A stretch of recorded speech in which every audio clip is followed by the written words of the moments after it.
Night Owls. Turn on Night Owls.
sorted. really expected Yeah. a second, but Nice it's a to do so. great result for us, yeah. And Max Verstappen has won a thrilling French Grand Prix. From Sky News, I'm Kate Gibson. Greatest Hits Radio. Go! And now, before running to Facebook, where your words tell 1,000 Instagrams. Use your phone for making that call No! and get talking across the northeast, please. Because this is Night Owls with Alan Robson.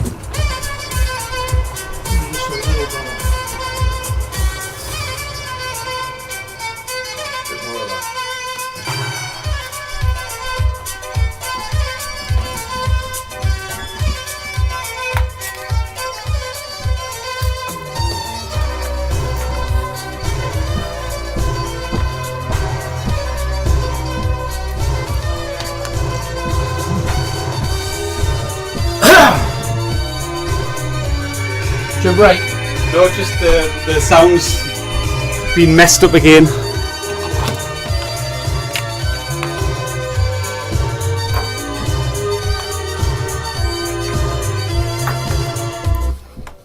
Greetings, hello everybody, welcome to Night Out. Alan Robson with you, Greatest Hits Radio Northeast, of course. Spread the word of the owl. So what are we going to do? Well, let me just tell you, of course it's Father's Day. And they've been spoilt since the moment they got up this morning, haven't they? And they have been regaled with gifts. They've been given socks and slippers and more socks and big bars of nutty chocolate. That's about it, really, isn't it? Oh, alcohol. Yeah, that's a popular one. It's Father's Day. Happy to dads. Love and respect to them all. Good luck. But I think dads have had long enough today to revel in their glory. So now I want to know the best and the worst thing about your dad. I want to know the embarrassing things that he does, the embarrassing things that you've found him with. I also want to know the kind of weird hobbies, the stuff he keeps in the garage and in the attic, and why does he keep it? Nobody understands. And also, I want you to tell me about your dad drawer. Every dad has a drawer. It usually has in old batteries, just in case there's still a little bit of life left in it. Pens, even the ones that don't work, and the ends fell out, so you've got to hold the little ink thing in. Every dad's got a dad drawer. Lots of old screws, nuts and bolts, a hinge that's come off something, but it was so long ago he can't remember. What's your dad got in his dad drawer? What does your dad keep in the little cupboard, the drawer next to his bed? Go up and have a look now. Why don't you? So, dads, it is your dad's biggest fault. The embarrassing thing that your dad did that time. Let's have the other side of dads now. Come on. Pick up your telephone, 0191 488 3188. Pay tribute to your dads. The good, the bad, and the dad. Let's have the lot. We'd love to hear from you. Make sure that you call us right now. We have... we've got somebody working from home. Chris is working from home. Because he's pinged, apparently. Tony said he's pinged. I'm not really sure what that means. But I hope the swelling goes down soon. So he's working from home. Hollywood McShane and I, through rain, through hail, through snow, through the death of my vehicle, we're here tonight for you. And it's our honor every time we do. So, dad's faults, embarrassment, history, best and worst. How'd your dad meet your mum? If you are a mum and you've got a dad living with you, or tell me about your dads. But if you have a dad living with you, your partner, or whether you're married or whether you're not, boyfriend, girlfriend, boyfriend, and all the things in between, because there's half a dozen now. There used to be only like 3 potential strands. There's about 18 now. But if one of them's a dad, in any shape or form, tell me your stories about them, please. They've had lots of plaudits. Oh, here we go. Danny's been on. Me and my sister once painted my dad's toenails, and he went to play footy, forgetting they were painted, and the lads ripped him apart for it. Brilliant, Danny. Lovely one. Topper. Loved, and yes, we would. I remember there was once where we were playing football, and we were playing against a Blue Star team, because Blue Star, big famous northern team. We were playing against a mixture of their fans, supporters, and a couple of members of the team. And in the showers afterwards, one of the guys apparently had got drunk the night before, and he just got up, had a wash, and come straight to the football. And his girlfriend had tied a red ribbon around his little friend, and he didn't notice it till he headed for the shower, and everybody saw it. It was hilarious. Never seen a man get more flicked with towels in my life than him. Tell me your stories. We love them. So do share them right now. Do you know there's going to be 50 new McDonald's branches? 20,000 jobs up for grabs right now. Where are they going to put them? Next to the other McDonald's. Amazing. There's still a few places that haven't got them, but they're rare, aren't they? Also, how has your whole world changed over the last 18 months? Mine has drastically. How has your life as a family changed in the last 18 months? Because there's been some horrific mistakes made by governments across the world. And now, apparently, we've only had this extension, not because of the wait on the NHS, but because Matt Hancock forgot to tell Boris that the vaccines work on the new Indian version of COVID. And had he known that, he wouldn't have closed the whole place down. Now, it's not to say he didn't do the right thing, because who the hell knows, really? Depends who you believe. Is it real? Has it all been a something? Conspiracy theories abound, but the bottom line is we want you safe, whatever it takes. Now, here we go. Because we're relatively free, and we're getting freer all the time, we're breaking those shackles.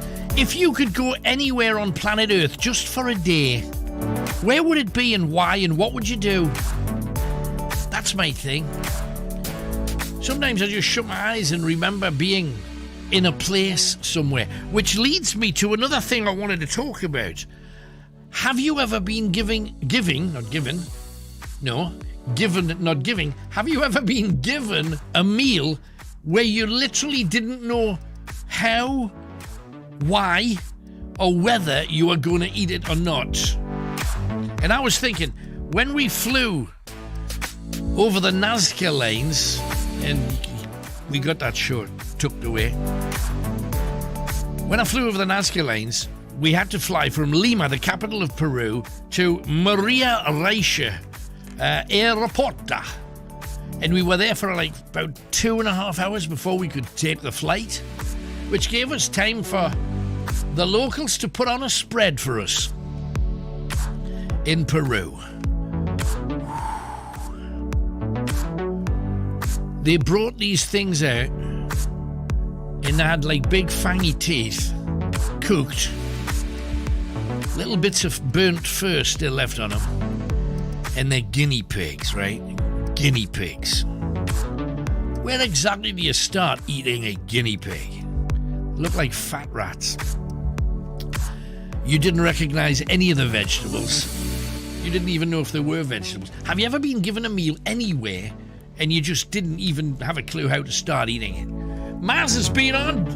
Dad once convinced some American tourists that the whinstone stone he was using while building a dry stone wall in the hills was from Winston Churchill's garden.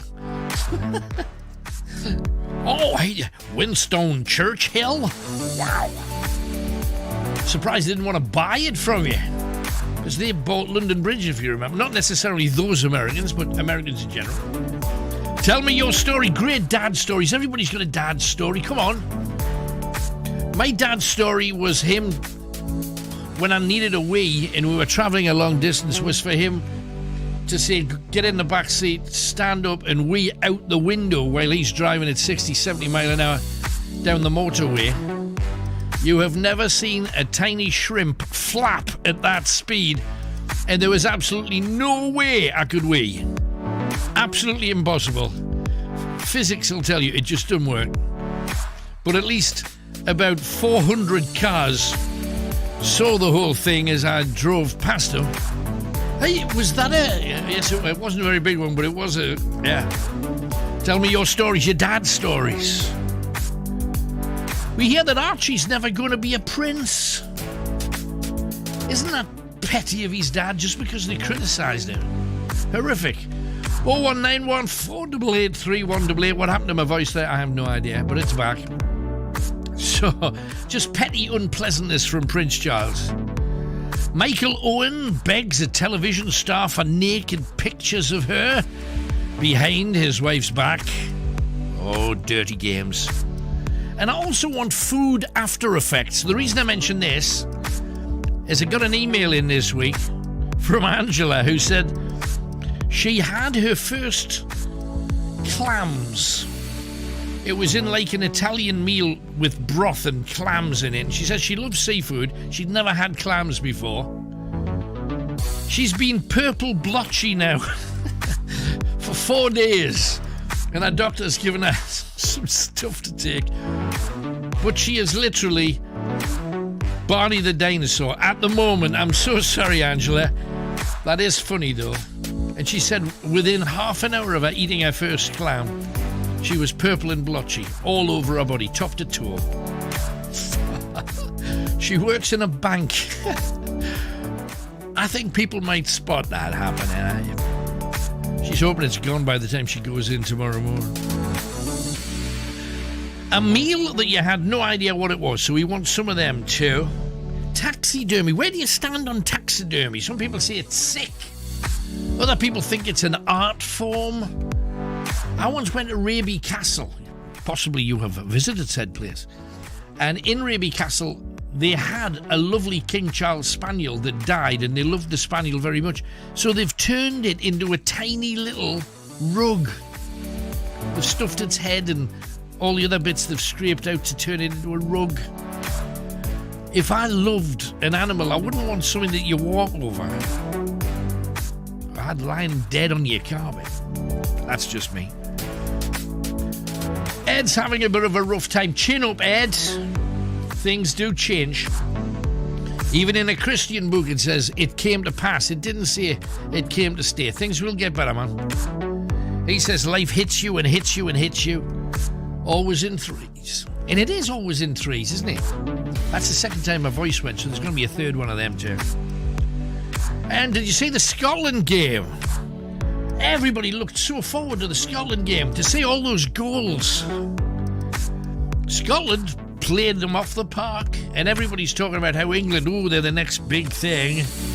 They got a way to go, haven't they? And also, who plays musical instruments anymore? You know, on Greatest Hits we're playing the best music all the time. And people have stopped learning instruments because, especially this last 18 months, because there's nowhere to play them. So pick up your telephone, 0191 488 3188, while I hurl at you another greatest hit to get us started from somebody that I love with a passion. His name is Mark Bolan of T-Rex.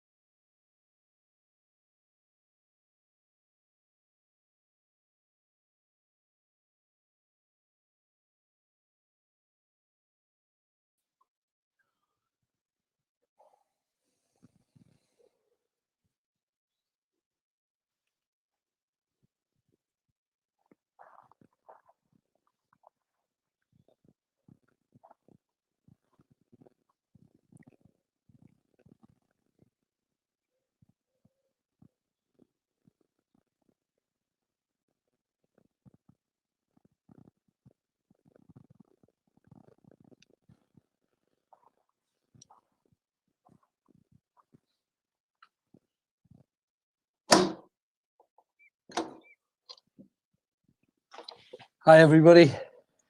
Kenny, out you come.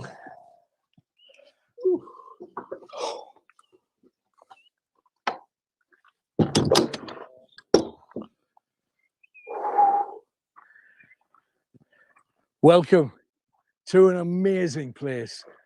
What a place to come for a picnic or for a run out in the afternoon when we're searching to do that kind of stuff. The flowers are just, within the next week or two, they're going to explode around this place. We're going to give you a little guided tour, but for all the different reasons. My name's Alan Robson. If you've not watched any of these before, we travel all over the world doing radio and television. At the moment, we're doing these incredible ghost tours, and what a place. Have a look at that. That is Preston Tower. It's north of Alnwick and slightly to the right, and it has a history that people don't talk about. Yes, we know we're in border Reaver country. There's no question about that. So many other stories. With me, holding the camera, we have Hollywood McShane. It's going to get wobbly because Kenny's going to grab it now so that Tony can come out. Now, Hello. Tony got here first. We've got some drone footage that we'll be sharing with our supporters a little bit. It's amazing to start with. We've already had a chat with the gentleman who owns this place, who's scared witless of that. I don't blame him because I was a bit scared in the bottom room as well. Now, because of that being what it is, we're coming back to it a little bit later. We're going to carry out, and one of the supporters has asked if we could carry out a blessing. I'm getting eaten by midges at the moment.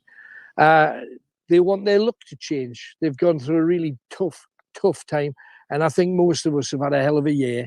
So for you, in the tower, in the reception area of the tower, we're going to carry out a ceremony this hour. So if you want to get stuff ready, Tony, thank you for being with us. But while you're there, explain what you felt when you went into one of the rooms in there.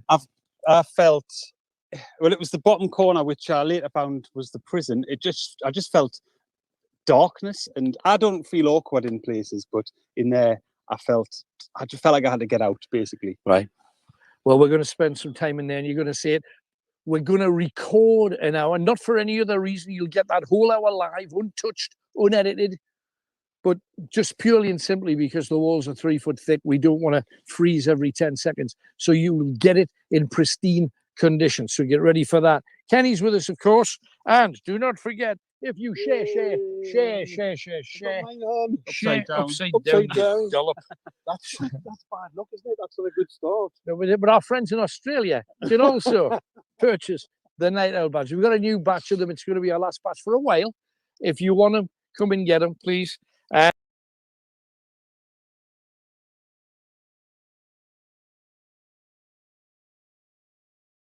We absolutely. Yeah. For everybody that shares, I will pluck a hair out of Kenny's head. There you go. Or chest. And we'll work our way down the body. But the bottom line about this place is the incredible history. It all abounds because of that building. But what was here? Let me show you. If you come down here, and obviously they're getting it ready, you can see watering cans, and they're checking out the lawn, and they're trying to get rid of the odd mole, I can see.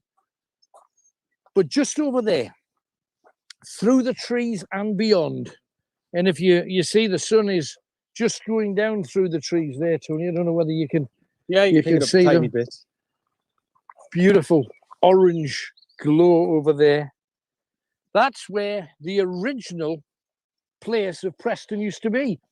Now, we're going back almost 1,000 years. Conventional history kind of starts 700, 800, 900s. However, the pagan chronicles say that there were people living on this land, especially what used to be Old Preston. And why was it called Preston? Any ideas? No, none. Priest town. It was a settlement. It didn't have much of a name.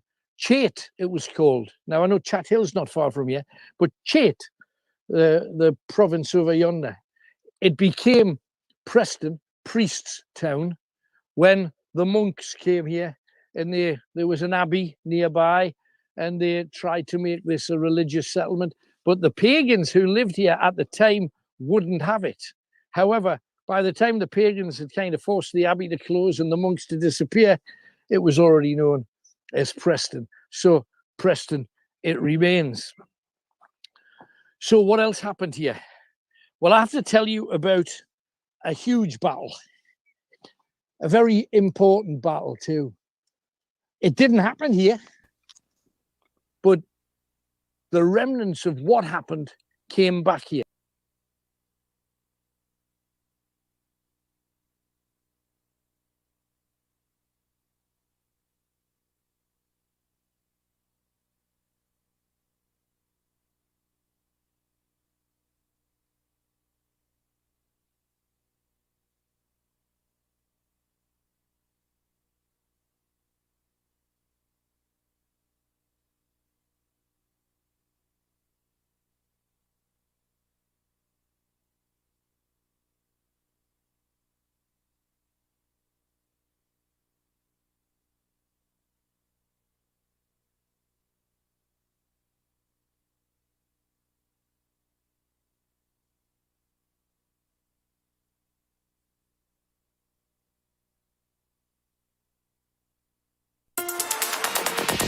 This is the home of Alan Robson's Night Owls. With the voice of the North. Greatest Hits Radio. Chris has just sent me an email because obviously he's at home, feet up, slice of toast, cup of tea, got his socks on. I can just picture it. He says, "Hi mate, this is really weird, but I pinged."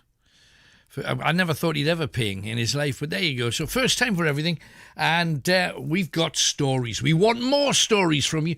Everybody has a dad tale, dad stories. If you are a dad, tell me about things that your family have done for and to you. That would be nice. It's Father's Day and everything. So let's do that. We've got Alan, who is in Durham. Hello, Alan. Good evening, Alan. Hello, mate. How you doing? It's been a long time since I spoke to you. 25 years, Alan, since I last spoke to you. Good gracious. Well, thanks for enjoying it so much that you decided to come back. So anyway, what you got for me tonight then? Well, you were asking for sort of embarrassing dad stories, Alan. Oh, so yeah, please. on your Facebook. Well, 1976, you'll probably remember, it was a cracking hot summer. We had that big drought. It was raging hot. Absolutely. Went on a family holiday down to Wales camping, and I was only about 10-year-old. And the family decided we'd go to Llandudno, which is a seaside resort, right. and take the inflatable dinghies down to the beach and what have you. Right. And we ended up having some chips in one of these sort of beach shelters, they're kind of like a bus stop kind of thing. Yeah. With seats and stuff, and all the family sitting there, my mum, my brother, and aunts and uncles and things. And eating the chips, and I think, where's my dad? So I said to my mum, where's my father? Like, she says, don't worry about that, son. She says, just eat your chips. So I was eating my chips, and I was thinking, right, my dad's still not here. Anyway, I finishes my chips now, so I've got to put my paper in the bin, as you do, Yeah. And my dad strolls down the promenade towards this bush shelter kind of thing that we were sitting in, wearing a bright yellow 70s frock with bright white daisies on, a big white hat, a pair of sunglasses, and a permed woman's wig. I swear, I don't know where he got it from, Alan. I haven't a clue to this day what he was doing. Dancing his way down the promenade in a frock. Didn't he would have to explain himself when he arrived at the family circle, surely? Well, I told everybody was just in stitches. Even the strangers that were sitting on the benches next to us were just in fits of giggle. And I just remember running. I don't know what on earth he was doing. He hadn't been on the beer as far as I know here, but you've seen no like it. I mean, in a 70s frock, it was typical. I've never known him to do this before. I don't know if he was trying to tell me something. How subtle can you be with a message? Did he just borrow some of your mum's clothes just to make you laugh, or? I don't know where he even got it from, Alan. I was 10-year-old and he just disappeared off and turned up in this frock, in this wig and white hat. And I don't know if he'd gone off and just bought it in a charity shop and thought it would be a funny thing to do. Brilliant. But brilliant. It was just crackers, and for being 10-year-olds. That were all these people in the middle of the summer holiday, and your father comes down dressed in a frock. You know, what can you say? I was going to say, Dad, Ma'am, what? But for a 10-year-old, I mean, that's a right mind bender, isn't it? Wow. Oh, yeah, I would tell you, it was just one of them totally random things that you just never expect, you know. Brilliant. But that's the best thing about dads, because I think dads, I know they're wacky. I know they don't always do the things that they're supposed to do and stuff, if that's for the benefit of women listening, because it's true. But every now and then they come up with a corker, and that is, if you're on a family holiday, old-fashioned holiday, to be able to make everybody laugh and to be prepared to laugh at yourself, that's a good dad right there, you know. Well, I must admit it was probably the one highlight of his life that I remember. But I just hope he never repeats it. Yeah. I mean, is this something that's passed down the family lane? Have you been in women's clothing at all? Not recently. There's plenty of time. Are you a dad? Are you a dad yourself, Alan? I am. I've got a daughter who lives in Whitley Bay. Yes. And how did she spoil you today? Well, not a lot, to be honest. I tend to spoil her. She's more into her horses and things like that. So it's mainly me sort of shelling out money, really. But, you know, she's a good one. But surely she'd got you a card or some socks, or she rang you this morning and stuff. Yeah, we always have a couple of hours phone call on a Sunday morning anyway, which is sort of routine for us. That's good. Good stuff. That's kind of nice. But the usual sort of card and things, you know. But we didn't do anything particularly out of the way. It's just another day, really, for me. But, right. You know. Hey-ho. But I remember listening, if you don't mind saying it, I remember listening to your very first night owl show, because I listened to you for about a year on the Hot and Heavy Express before that. Good man, thank you. And I still remember the first day, your first night owl show. Yeah, it was that bad, was it? It was memorable. It was memorable. Hey, anyway, thanks for being with us all these years, Alan. Really appreciate it. Thank you, man. Cheers, all the best. Bye-bye. And you, bye-bye. There you go. No, I remember right at the very beginning when they gave me the job, because I didn't want a job in the first place. They told me to do it the way that the other guys had done it, which was essentially be rude to people and then cut them off and get everybody annoyed with you. And they made me do that for a fortnight. It was horrible. I hated it. I'd much rather be with people than be against. I'll go against anybody that's a nugget. That's not a worry, or somebody that says something that I don't agree with. But after a fortnight, I said, look, let me try this my own way. Otherwise, I'm going to walk. And they fortunately did. Anyway, let's crack on. Oh, hang on. Got a lad from Waka. However, I don't have to shout where he lives now. He's moved to Penrith. Hello, John. Hello, fella. How are you doing? I'm all right. Good to hear from you. You have a Father's Day story for us, too. Go ahead. I do. Well, unfortunately, sadly, he passed away back in 2012. But just one of those memories that we never seem to forget. Right. Oh, go for it. What was it? We were in one of the local pubs, watching the tune as you do. Me and my brother and a couple of the older blokes. Right. And my dad had many. Right. As the older blokes do. And he randomly, at the end of the night, came out with he wanted to invent a 2-story tent. Exactly. Right. We insisted on, we didn't know how that would work, but he was adamant he was going to do this. And he had the bar in stitches I bet. over it. And it's not something he ever lived down. Yeah. It's one of those things that you would... every time your dad said, I think we should do this, and then everybody can instantly go, yeah, but you said we were going to build a 2-story tent. So I can imagine that following you for as long as you live. Isn't it a funny thing, though? Because when you said he got drunk like older people do, and yes, I know you've just got to go downtown any Friday or Saturday night and you'll see younger people, mortal, but there is a thing about older people getting heavily wasted. Not remotely in the way that younger people get wasted. It was a slower, less violent, but devastatingly in slow motion kind of thing. And I just find it interesting how two generations that both get drunk in totally different ways. And because I think the older guys getting drunk are hilarious. I remember watching one. There's always like a bloke at the end of the bar who's coming on his own, and he latches onto anybody that'll say hello or anybody that comes to the counter. Then he'll read a bit of his paper, and then he'd go. I once saw this guy, and he'd obviously been there a long time, and this was only about 7:30 at night, but it was one of those pubs that's open from about 11 o'clock, right the way through. And about every 10 seconds, he tried to get his elbow on the counter, and he was doing this kind of thing. And then he was able to drink, and he never spilt a drop of his beer, but he couldn't get his other arm onto the bar. It kept slipping off, and it was hilarious. Watched him for about 20 minutes. Superstar. So, your special daddy, what was his name? Give him a shout on his Father's Day. He was called John. And special fella, I mean, when you were little, was he a good dad? I'm not sure how you judge these things, but... Yeah, he done everything for her. He's typical dad, took us swimming, took us to the park, went out on little adventures. Yeah, just an average dad, really. But he was your dad, that makes him special. Yeah, really. Definitely. That's the thing. I think it makes it more special. Unfortunately, obviously, we lost him.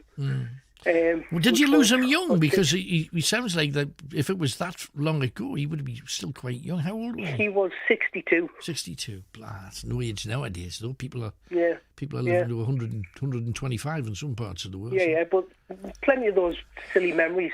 I mean, especially, I didn't know how a 2-story tent would work. But, do you know, one of these days you'll be watching Dragon's Den one day, and some guy will come up and say, got this. I heard it on the radio a few years ago, and I came up with this. You never know. He might still get his wish. John, lovely talking to you. Thank you for coming on. You too. Take care then, and Alan. love to Dad wherever he happens to be. 0191 488 3188. Surely enjoying a brand new adventure somewhere else. Now, as you know, we are out doing spooky things on Thursday nights. It's Wednesday night this coming week. We have an inescapable Hollywood McShane event that must be attended. So we're out on Wednesday instead, but juicy it will be nonetheless. Ian from Stockton is on holiday somewhere. Let's find out where. Hi, Ian. Hi, Alan. Hello, mate. Whereabouts are you then if you're holidaying? A place near Skegness. Right, oh, lovely. Right, it's Godalming or something. I can't remember what it was. You don't know where you are. It's just near Skeggy. That's close enough. Right, what can we do for you? I'm in a place called Fantasy Island. It's all about fair rides, a load of like amusement arcades and things like that. Uh-huh. And I'm just out for a walk and all. Just, I thought, I was out here this afternoon. Uh-huh, right. And I thought, I think tonight I'll come and have a walk and see if I've got any feelings of anything. Yeah. And I just thought I'd phone you. Do you know anything about this Fantasy Island thing or something near Skegness? I don't. I've not heard of Fantasy Island near Skegness. When they say Fantasy Island, is that the real name of it, or is that just what they're calling the place? That's what they call the place. It's, right. What it is huge market stall. It's all these massive market and everything. Right. And they've got one of these, like a rail thing that goes over the top of it. Uh-huh. And they've got like a car thing, you can go for rides and all that. Goes way over the top of it all and goes round and everything. Oh, right, yeah. And they've got loads of amusement arcades. Gotcha. Fast food outlets and... It's a massive place. It's a huge place, anyway. But is there supposed to be like a spooky story attached to it then? I don't know. That's what I'm trying to find out. Right. I'm just out for a walk and I'm just like getting the feel of things and I'm not feeling nothing. No. Well, if anybody who's been down there has heard any stories about it, quite often it's like locals you got to talk to, members of historical societies. They normally, I know that you get about that. No, absolutely. I haven't heard, but I'll make a few phone calls about it. Yeah. Because obviously that kind of operation, not everybody comes away with, if you know what I mean. Even when they're being built, or what was on the ground before the whole fun park was put there. See, we're in a caravan park next door to it. Right. Right. And I think what I should have done some research before I got here, so I didn't. Hey, no worries. I can have a look over the next few days, see what was there, see if there was anything that kind of sticks out. Right. But hey, have a lovely time. How long are you down for? I'm back here on Saturday. Right. Oh, so you got another whole week of it. I'll be back at home listening to your show next Good, Sunday. man. Hey, well, just have a blast in the meantime. Really enjoy yourself. I will do. Good stuff. Have fun. Take care. Cheers, Ian. Okay, take care. Bye-bye. So there's Ian from Stockers, but he's in he's godalming something. That's what the taxi driver said. In the goddamn road. Get out the goddamn road. He's somewhere near Skegness. We've got sat-navs now that can tell us within 2 feet where we are on planet Earth. When you're on holiday, you don't care, do you? You don't need it that badly. 01914 488 3188. Keep the calls coming. We got 4 clues as well. You've got to find a link a little bit later on. Some lovely things coming in. Let me share this one with you. This comes from Pauline, who says, Alan, just asking a favour. Could you wish my mum a happy birthday, please? She's 89 years young. She can't get to watch or listen to the Ghost Hunts, but she loves listening to you on Sunday nights. So it would absolutely make her day. Thank you. No worries, Pauline. Thank you very much. Well, hello and happy birthday, Mother. Wish you'd told me what her name was. That would be helpful. But Pauline's mum, you know who you are. Have a happy 89th birthday. That's fantastic. I hope you're feeling well and fit, and I hope you've been spoiled a bit today. So thanks for being with us. Right. Oh, hang on. Another Father's Day thing coming in, but just one more to read first. And this is, first of all, it's a picture from Chris. And there's a picture of me with my arm around Chris with his false moustache. And he says, if he remembers the blast from the past when we both had more hair. I've still got a fair bit of hair. I know I brush it way back, but I've actually got a fair bit. But the brow keeps getting bigger. It's strange how that happens. And we were on a boat to Amsterdam. I remember it well. We did a fancy dress party on the way back that was frankly dangerous. And there's Chris. There used to be 2 runners with moustaches who used to be on adverts all the time. 118, because he's wearing the outfit. That's what he came as with his Nike hairband. Happy days. And I was wearing my favourite shirt of the time. My little short sleeve black number with blue and white squiggles down the front. Happy memories, because that was a hell of a trip. Thanks for sending it. And it doesn't stop there. You know the story about the toenails? Andy, I've just heard the story about the lad and his sister who painted Dad's nails. My 3-year-old daughter painted my toenails pink. We forgot, and we both went swimming the next day. The picture is me in the changing room. I have never been so embarrassed. There's a pair of feet with the pink nail varnish, making him look at an absolute treat. 01914 488 3188. I got loads of clips and stories and such about embarrassing dads and some of the things that you get up to with dads. Because people say that it's little girls especially, or daddy's girls. Was that the case with you as a little girl? Were you a daddy's girl? What creates that special kind of chemistry? Let's just talk about stuff, because we do that. Anyway, Darren's with us, and I think that's about Father's Day too. Hi, Darren. Hello, Alan. You all right, mate? Yes, I'm good. Thank you for calling. What's your tale then? Well, me and my dad used to go out together, like doing deliveries on takeaways, and he used to take the mick to start taking the piss, you know what I mean? Like, look at this, like, how big you are eating loads of takeaways and that, when I was about 11 years old. That was nice, though, that he took you with him, because at the age of 11, the easiest thing in the world, and the least hassle, is you stayed home with your mother, and I'll be back in 2 hours or whatever. But, I bet you really enjoyed that. Yeah, I did, yeah. Me and him used to do a lot together. Me and my dad used to do a lot together. Well, because of that kind of thing, you're bonding all of the time. What was the thing that he did that annoyed you the most then? Because you obviously thought the world of him. What annoys me the most is when you farts. He annoys me really the most when you farts, and he farts in the car and he doesn't have the windows open. that's proper stinking like rotten eggs. Yeah, that's not a good thing. No. Did you never mention it to him that he had a leaky exhaust or what? Yeah, I did. I said, you got a leaky exhaust. You start laughing at me and everything. Okay. What was the most special thing about him, do you think? The special thing about my dad is he's the one who brought us up when I was at age 11 because my real man left me, you see. Oh, blimey, right.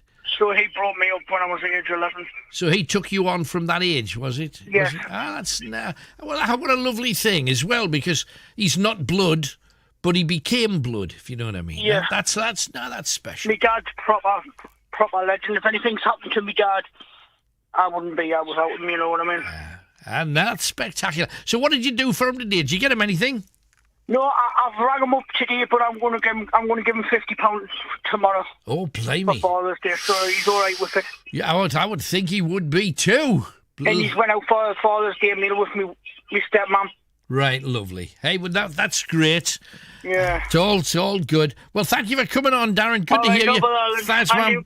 Bye-bye. And I'm sure Darren was going to do that anyway. But just for a second, when he said that, did you get anything? And I'm going to give him £50 tomorrow. Do you know, maybe if he hadn't rang, he would have got away with 20 quid. Or 25 quid. Maybe he just needed to make it sound. Oh, but he's out for a meal. He probably wouldn't. Dad probably didn't hear it. Might still get away with it. 0191488 3188. Or am I just being cynical? I don't know. Sue from Weshy is up next. Hello, Sue. Hello, Alan. Hello, darling. What you got for me tonight? The car story, what I told you, blew up last Sunday. Yes, Well, it's been investigated thoroughly, and my mum was saying, because my cousin is on Facebook, but I haven't got her. Mm-hmm. She's a kind of gossip, and anything that I was putting on Facebook, she was coming to my mum and saying, "Oh, Sue's been bad." And my mum would worry, you know. Yeah. And so anyway, I took her off, but apparently she's saying that there's some nasty things been said about the accident, and it's in the hands of the forensics because they think the car was tampered with. Oh, blimey, well, that's not good.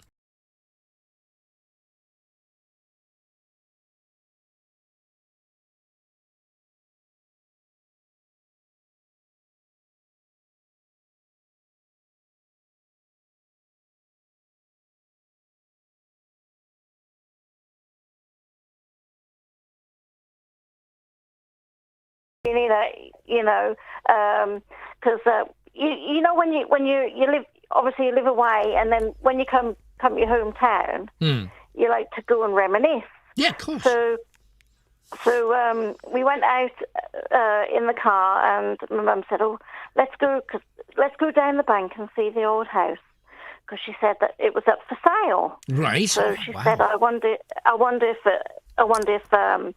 he sold it." Well, this man who brought it off Mum and Dad, he was a bit of a funny man, really quite awkward. Right. And my dad's factory was still on, like the yard, because it's a big place. There's not a little. It's an old house, and the yard and my dad's factory was on it, even though it wasn't being used. Right. And this particular night, this fire broke out, and we couldn't understand how he said he didn't hear it, for a start. Now, my dad used to, like, when we were kids, he would have fires at the bottom of the yard and, like, fireworks for us kids. But I never used to like I hated the fireworks, I still do. Yeah. And I used to sit out the window at the top of in one of the bedrooms, and you could hear the fire crackling, you know, as it crackles, you know, you can hear that. But he insisted that he didn't hear it, and Mum said the next day after the police had been, look, you know, it was never proved, but we think it was deliberately done because there were places where you could see where the fire had been lit, and like something had been put down to start it. Well, like petrol or something. Yeah, something like that, diesel. Yeah. Anyway, so the next day he came to Mum's house here, where she is now, and he said, now look what's happened. And my sister said, he's done it. Why would he come here like that?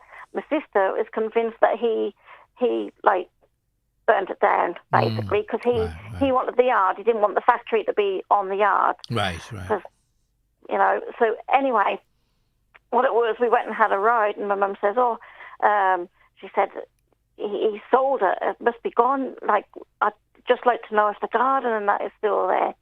Anyway, we got out of the car. She saw this man. She said, there's a man there. So we got out of the car. My husband waited in the car. And my mum said, hello. And he came to the gate. She said, have you brought it? And he said, yes. She said, you've brought it then. And he said, yes, I brought it off for you. Right. Because what it is, like, in 2019, my aunt Sheila had died, and they always have the things in the paper, don't they? And as I was looking in the paper, the deaths and that in the paper, as I was looking, they come across this person's name, and they said, oh my God, he's dead, you see. Right. So since 2019, we all thought he was dead. Well, I'd never met the bloke, so I didn't know what he looked like. Right. But my mum said 18 years, and she didn't recognise him. Yeah. You know. So when he said, yes, I brought it from you. Right. He said, my mum looked at me, and she went, and she gave my arm a slap because she thought I was going to say, I thought you was dead. Oh, you were dead, absolutely. Well, you would, wouldn't you? But I didn't. Honestly, and mum was so embarrassed. Yeah. And she kept saying, she was asking him questions like, he's still got the garden because he's absolutely ruined it. And I know life goes on, you know, but he had all these old, like, cars and ambulances all over the grass, which is no longer there. Right. He said, the mole got all the grass. I said, did it really? I said, no, that was a huge big lawn. Yeah. And, you know, and I said to my mum when we finished, look, we better not go there anymore. No. I don't want to go there anymore, you know. I just think it's sad if you find that a place that used to be your home's been diminished but he probably loves it the way that it is, and it's his now, so he can do what he likes with it, really. Yeah, no, it was just, but my mum said, oh God, and she said, you wait till I tell your sister. I said, don't phone her, I want to put her on the screen because I want to see her face. Wait, you're zooming. She just went, oh God. She went, basket. I'm not saying the word. No, we know where you're going with it, Sue. Yeah. We got you. It was really funny, honestly. So, but dad stories. Can I do that? Go for it. My dad was quite. It was nice when I was at an age to go out drinking with my friends and that, and we'd go to the pub where my dad was, and like my friend's dad, and we'd all get a load of drinks brought us, and then we'd be half cut before we got anywhere else. But my dad was quite funny when he'd had a drink. He wasn't a nasty drunk, right? You know, yeah. And he'd tell stories like he'd come out and say, how did the yolk get into the egg? You know, and you know, and daft things like that. He'd be really, really funny, right? And then there was one night here. Well, I wasn't living here then, but my mum said, your bloody father, he'd gone out at whatever time, and then it was quite late, and she said, bugger it, I'm going to lock the doors. And he came home, knocking on the door, and she said, I'll let him sweat a bit because it was raining, and she could see him out of the bedroom window, and then he started singing, I'm singing in the rain. And she come down, opened the door and grabbed his collar and said, get it. You know, he did some funny things. He was a good man. Yeah, sounds like a character. Some people took the mick out of him, you know, and he was just, you know, I'll do it. He wouldn't say no. Doesn't count what people say. It's how you live your life. So, well, that's lovely. Yeah. Thank you very much for your daddy's story. Right. I'm back home. going up north tomorrow, and you've had better weather up there than what we had down here. It's not been too bad, so hopefully it'll still be fairly sunny by the time you get up. You take care, Sue. Have a good journey. Andrew, thanks, Alan. Right, bye-bye. Sue there from Washington. Let's get one of our stars coming out at night. Greatest Hits Radio Northeast. Alan Robson with you. Of course, the station that is the home of Simon Mayo. Make sure you do not miss his show. Got all kinds coming up. The album show is incredible. Now, Bachman Turner Overdrive. Randy Bachman used to be in The Guess Who had the original hit with American Woman. Of course, we're going to play You Ain't Heard Nothing. You ain't seen nothing yet. But I asked him, well, questions. It's the kind of thing I do. What's been the highlight and the low light in the business? Your best bit and your worst bit? I think the best has been when you hit number one. That's been because it's a milestone that not many few achieve. First of all, you want to get a record played on the radio. Then that happens. Then you want to sell some records in the music store.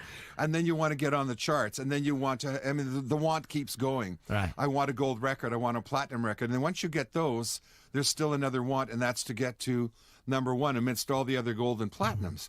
So we were very lucky to have, I was very lucky with both bands, with the Guess Who, with American Woman, and then later with BTO to have number one single and album. That's kind of a highlight. And the downside is when that wonderful coming together of a band and all these friends, and it's a chosen family. You choose to be in a family with these guys and go in the trenches together and travel together. When that kind of dissolves and breaks up, it's a low life. It's the end of a dream. And, it's always terrible when you achieve the dream and then suddenly the dream ends. Yeah. My best, I just sitting here thinking about it right now, my best is coming back out of retirement and being able to do that and feel like I'm 25, 30 years old again. Wow. Yeah. That's an unbelievable feeling. I want to change my last answer and say same as his. No, it's really great to be back together playing with Fred Turner. We have this feeling of, man, this is BT. Oh, well, this is Bachman Turner, right? And we're back on stage and we're rocking our brains out. And who would have thought? I mean, our fathers who have passed away. Who said we'd never make it in this business? You need a real job, guys. That's right. Here we are. A real job has had a great life, and we're back doing it again because we love it.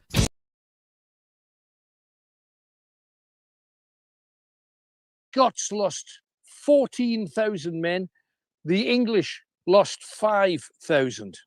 And they brought the dead body of the man who lived here, whose name, he was French, Giscard Harbottle. And I don't know how you get a French name like Giscard with Harbottle thrown on the end of it, but you did.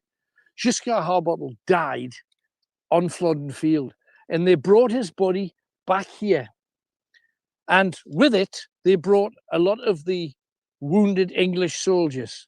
I have never had as many mosquitoes around my head as I have at the present moment. So if you see me swallowing them and breathing them, try and bear with it. It's not a pretty sight.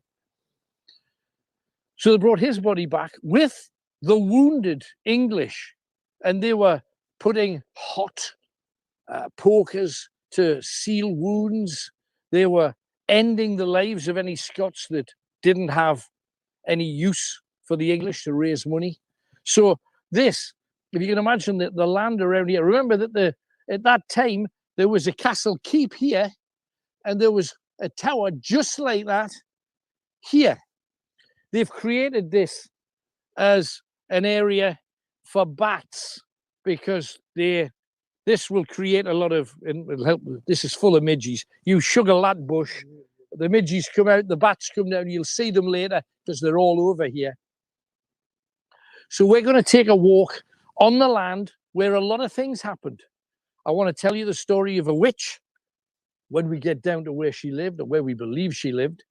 But in the meantime, this is the area where so many people died. There's also a pit somewhere on Preston land, and we believe it to be this patch of ground. Somewhere here, there's said to be a pit. They couldn't find any cemeteries nearby that would take the dead Scots. How did the Scots get killed? Well, they were fit enough when they were brought down here as prisoners, but if they were found to have no value to the English dispatched them, killed them, and got rid of them. And because the English are traditionally lazy when it comes to that, They wouldn't dig a grave for them, not individual graves with headstones, give them a Christian burial, because an awful lot of the Scots were absolutely as Christian as any of the English were. Instead, we believe they were put into a pit somewhere. So somewhere, possibly, it could be right under our feet. It could be, and it's the best fertilizer you could get. How do you think trees get to be the size of that sucker over there? It could well be that these Scots were buried in a pit and then nature just did its thing. They wouldn't put them in coffins either, would They wouldn't put them in coffins. They'd be ladled in there. Let's hope it's a save tomorrow then. They can't get in the box. Oh, dear. No, so we've got incredible trees, incredible plants, and this is going to burst into colour in the next few weeks. It does smell great, but it's haunted here. So we're going to head and leave this till a little later. We're going to be back in about 35, 40 minutes to carry out that blessing. So if you want your look to change at all, stay with us and we'll show you how that works. But we're going into the ground where so many people ultimately died. They couldn't put the amount of English wounded inside the tower, even it being twice the size. They had them in camps and just on canvas here on the ground, and they lived and they died here. So we're going looking and hoping we can find a lot more than midges as we go. There was a rhyme. Tony, you can lead us. What a girth for that tree. And you see here, you see these things. Some people say, oh, they're just knotholes. They may well be knotholes. But can you see? Tony, come around and have a look. There. That wasn't back there, wasn't it? I just come up to. I didn't see it. Move around a little bit. Can you see holes in the tree? Yeah, vaguely. Yeah, you can see them. You can see them. Some people say, especially when they get higher and higher, but remember, maybe when those holes were made, it was when the tree was much lower, and then it grows and it takes them up. Some people believe that they are where witches have been pinned. And as I mentioned earlier, yeah, there's Kenny's got his hand in him. And because they wanted rid of the witches, those people who were Christian here, you can't kill a witch, because if you kill a witch, you get 10 times the amount of bad luck. And it's luck that we're talking about a little bit later on. So you would nail them to a tree and they can't break free. And slowly but surely, insects would lay their maggots inside their ears and inside their nose and their mouth. Might need torchlights for these. And any other aperture that you might get. Whoa! Whoa. Something just moved through the bush right to our side there. But talking about flooding, there's a rhyme. Because the English lost 5,000 men, the Scots 14,000. King James of Scotland was killed. And they always remember things in rhymes, the Scots. Light up the path ahead of Tony so that you can see it, Kenny. This is the rhyme. To tell you plain, 15,000 were slain, that to the fight did stand, and many prisoners took that day, the best of all Scotland. Whoa!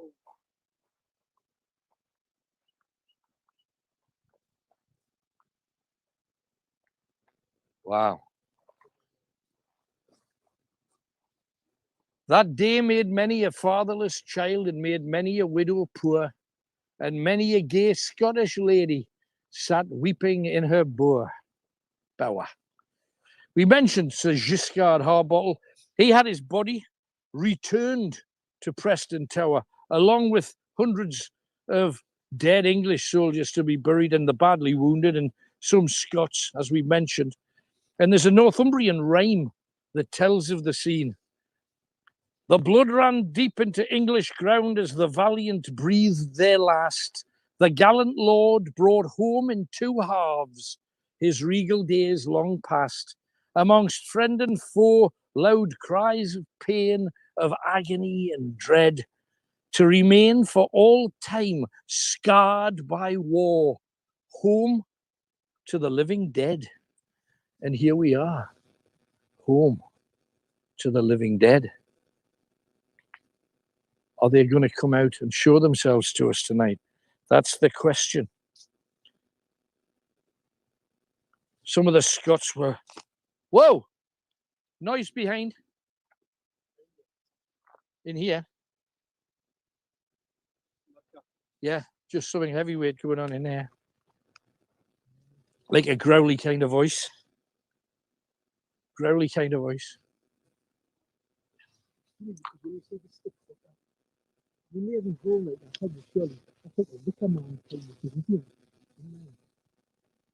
Let the camera in, Kenny. Let Tony dive in. Tony, it's through. Yeah, we're talking about. Is it here? I can see better this way.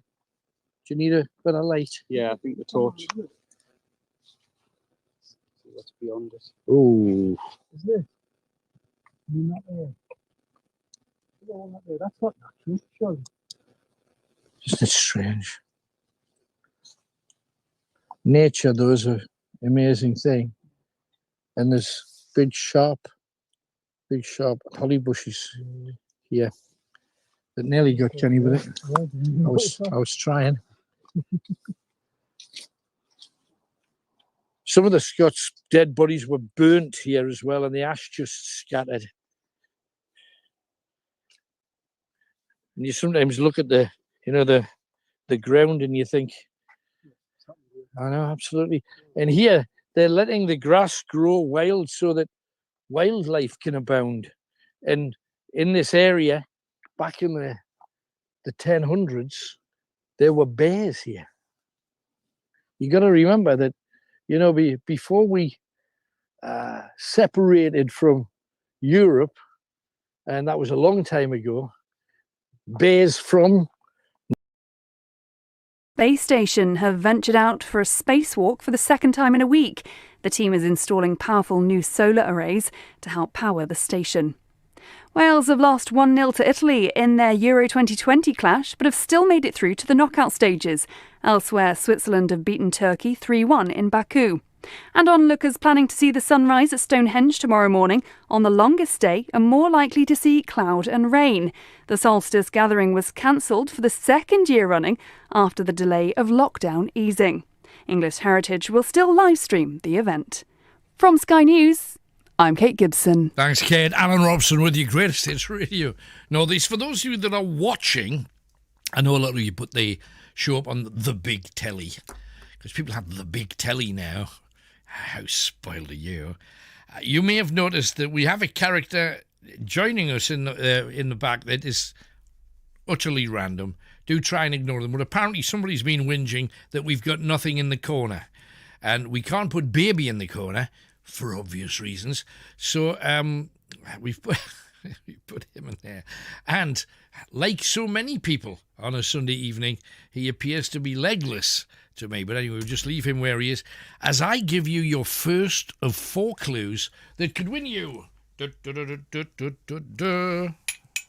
a Night Owl's mug if you are geek clever as oot. 4 clues. All of the answers have something in common. You've got to work out what that is. First clue is this: the things you go to a theme park for. Okay? The things you go to a theme park for. It might be the fast food, might be the roller coaster rides, it might be any shows that they have. This all has one word that covers all of that. Write that word down. Okay? 3 more clues to come, and as you get them, hopefully you'll be able to work it out. But wait till you've heard all 4 before you ring in. Okay, we are off to Spittle Tongues, where we find Eileen. Hello, Eileen. Hiya, you all right? I'm very well, thank you for asking. What can we do for you tonight then, Eileen? Oh, fabulous. Well, first I would like to do a shout out to my friend Dave that's listening right now. Okay. So, hi Dave. We're waving. But he sent a picture on your Facebook about a ghost cat that I had. Right. That we actually found, and I don't know if you've seen it or not. I But we haven't. sent it a few times. I have not yet, but Tony's digging it out for me as we speak. Ah, right, okay. Right. It's just, we're basically, the story on that one, I wasn't feeling very well that day and I had an interview. Right. And I was literally just taking a picture and then I took another one, sent it to my friend, and he says, I didn't realise that you had a cat. And I was like, well, what are you talking about? I live in a block of flats, I can't have a cat. Right. And he says, if you look at the picture on the right, on the radiator, it literally looks like a cat's lying there. Because they always go to the hottest place in the house, maybe even when they're dead. How about that? You never know. But I showed the picture to my mum, Right. and she swears down that it's a spit of her cat that passed away. How weird. And I zoomed up and all the rest of it, and you can actually see like the lines of the face of the cat, Right. including the whiskers and the eyes. Fantastic. How about that? Who would have thought? Do you know who had the place before you? And I know in blocks of flats they say you're not supposed to have pets, but people do. They get a bit sneaky on occasion. So especially cats if they're not leaving the house, if you know what I mean. So do you know who had it before you? I think it was an old fella that used to have it beforehand, but I'm pretty sure he did have cats because when I moved in, there was still like cat food and some feces like left on the wall bit. Well, there So you a bit go. like last grade, you know. Maybe one of his hung around. It's funny though that you mentioned that you were nervous about something because cats have a habit, and for any cat owner, they'll tell you if you're nervous, if you're in pain, if you're feeling low and unhappy. A cat will, something that a dog wouldn't necessarily do, but a cat every time will realise that there's an issue and they'll come up and kind of and I know they're the most independent creatures on the planet, and 99% of the time they don't give a beggar. But at the times when I was going through tricky times, you'd see the cat coming over saying, well, not saying, but kind of cuddling next to you and, as if to say in cat body language, don't worry, son, it'll be all right. You know, there's that kind of thing. So who knows, maybe his old cat picked up on the stress of the situation. Maybe, but like I said, my mum said it was pretty much a spit of her cat because she had the runt of basically the pack. Right. And she was only about 2 foot, and if you look at this cat, it actually looks around about that. Obviously, I was brought up with a cat and stuff, and she passed away, 10, 15 years ago, say, give or take. Right. And it was really weird because I looked and I didn't really click on that it was basically her name was Lucy, but we didn't realise it was her until my mum pointed out that it even looked like I had a collar on that she always used to have with a little bell on. How can you? And it was one of them. I took 2 pictures and literally sent them to my friend. One picture, it didn't have anything. Second picture, it was literally, you could see it and there was nothing on the radiator, so it should have been white. You could see the outline. You could even see its little paws coming over the side. And I was kind of as soon as I seen that, I was kind of what the hell's going on here, you know? Yeah. It was funny because people say, oh, well, if all animals therefore have a spirit, if they do insects have spirits? And if insects do, how come we're not seeing little ghost specks all over the place? And there's a million questions like that. However, last time we had a major conversation about that kind of thing, this fella who used to live in South Shields sent a picture in of South Shields coast, you know, the links overlooking the sea. He went out and it was really snowing heavy, and he took a picture of the snow coming down because, you know, when it snows and it's not little snow, when it's a big flake. It's chunky snow. You know it's going to land, stay around, and you know it's going to be that kind of snow you can make into a good snowball. That's the difference. So he took a picture of the sky, and this was it was just getting dark, and you can see it's snowing except for a bird shape in the sky. So there's nothing, there was not a bird there, I hasten to add, but there was a bird shape, and there was snow around everything except the shape of a bird. Well, it was one of them things you were just saying about bugs and that, how come we don't have ghost bugs? You remember when, you sit there and you feel something going up your leg and there's nothing there. Yeah. You never know. Yeah, it could be something like that, so... Oh, you don't want to think that, do you? We think we hate spiders at the best of times. Ghost spiders... Could you imagine? Oh, all over the place, all over your house. The places they could go. That's the question. You know, because it's been hot lately and you have your window open but your curtains shut and you're just lying naked on a bed. You're asking for it. You're asking for a ghost spider right there. Well, that's a little tingle on the back of your neck or something. You go to scratch it, you know. There'll be a ghost spider. Incidentally, can I just tell you that your ghost cat has literally just arrived. I'm just opening it now. As there it is. And the ghost cat is on the radiator. That's it. Yeah, I didn't even notice it until my friend pointed it out, which is Dave, the one I give the shout out to. He'll be listening now, but he's the one that said to us, when did you get a cat? And I was like, what do you mean, cat? It's clear as day, the face. It's really weird, and it's literally got the same features as my mum's cat. She had one of those like small podgy faces, not like a proper long one. Yeah. It's a round, you can see round the face. whiskers and the little nose and everything. It's weird. And you had no feeling of anything when you were... Not really. It was just, I was having a bad day and I was just a bit naff. And the shirt I was wearing was a bit too big, so I was a bit like, I'm going to my interview and I look like an idiot because the shirt doesn't fit. Oh, no, it doesn't look half as bad as you think, mind. No, it was massive on it. It was like, literally, I even pulled it around the back and it was still quite big. It was supposed to be a size 12, but it was more like a size 20. You need a bulldog clip round the back. That's it, I got some of them.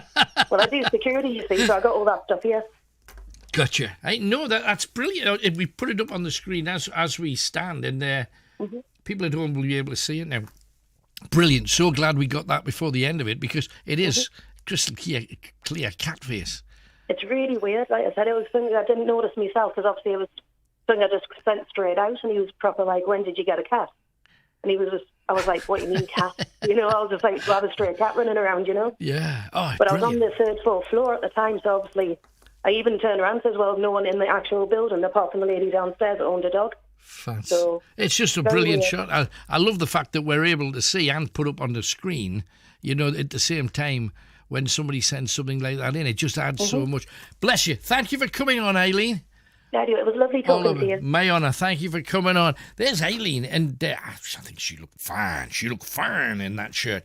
Now, I don't know whether you are aware or whether you are aware not, but it is a very, very special time. The centenary, can you believe it? The centenary of the Royal British Legion. We are very, very proud of them, always have been, and I'm very, very glad to say we've got Eric Ingram, who is actually the county president for Northumbria, Royal British Legion, waiting to dive onto the show. Hello, Eric. Hello, how are you? I'm very well. Good to talk to you. Absolute respect to you and all of yours. And I know that you've got a whole host of things that's going to be happening across the region. But just before we get into that, knowing what the damn COVID did to older people in general, I would imagine this has been a really, really tough 18 months for the Royal British Legion. It has, yes. I mean, you're right. COVID's been tough on everybody. We've got branches all throughout the country, and indeed, our patches, Northumbria, which is Berwick down to Stockton, and in every branch we've got what we call a branch community support, and that's some of our members who go out and help people when they're lonely, when they're on their own, or keep in touch by phone, which has been the case for COVID. Sure. So they've been out there doing their bit and hopefully making a difference in the community. Yeah, but the reason I mention that is, and it becomes aware every Remembrance Day how the numbers of the World War II veterans are thinning out over the years, as nature intends. But it's just a really sad thing, because some incredible, brave human beings, men and women, are getting to that kind of age where a virus as fatal as this one has picked a few of them off, sadly. Indeed, it's very sad. It's sad when anybody loses their life, but you're right. People who have fought for the country and so on. It's really, really awful when you lose them, and we have lost quite a few. The World War II generation are sadly we're losing people every day. Sure. I think the oldest one that we've got is a guy called Harry Oliver, who lives down County Durham, and Harry's 102, and he's the oldest surviving DLI veteran. Wow. But a remarkable guy. To see him, you would never ever guess he's 102. You'd think he's more like 80. Wow. Keeps himself very fit and very, very lively. Amazing. Absolutely amazing. Now, of course, the centenary, and in fairness, I know you would have liked to have started the year with all bells and whistles, but that sadly has not been the case. What can we look forward to once things start opening up then, Eric? Well, hopefully quite a lot. The actual centenary was on the 15th of May, and it was sort of marked, but pretty low key throughout the country. Sure. But we decided in Northumbria that we're not going to let it, COVID stop it altogether, and we were determined to do something. Good. Initially, we planned to do a concert in the Sage, but due to COVID, we couldn't guarantee selling tickets and so on, or indeed at that time if it would be open. So what we decided to do, we're going to make a film of various events, throughout the patch. We've got some 14 events in all. And these range from small events at various branch locations throughout the county, where it'll just be a sort of gathering of British Legion members. But, everyone knows about the British Legion standards. Sure.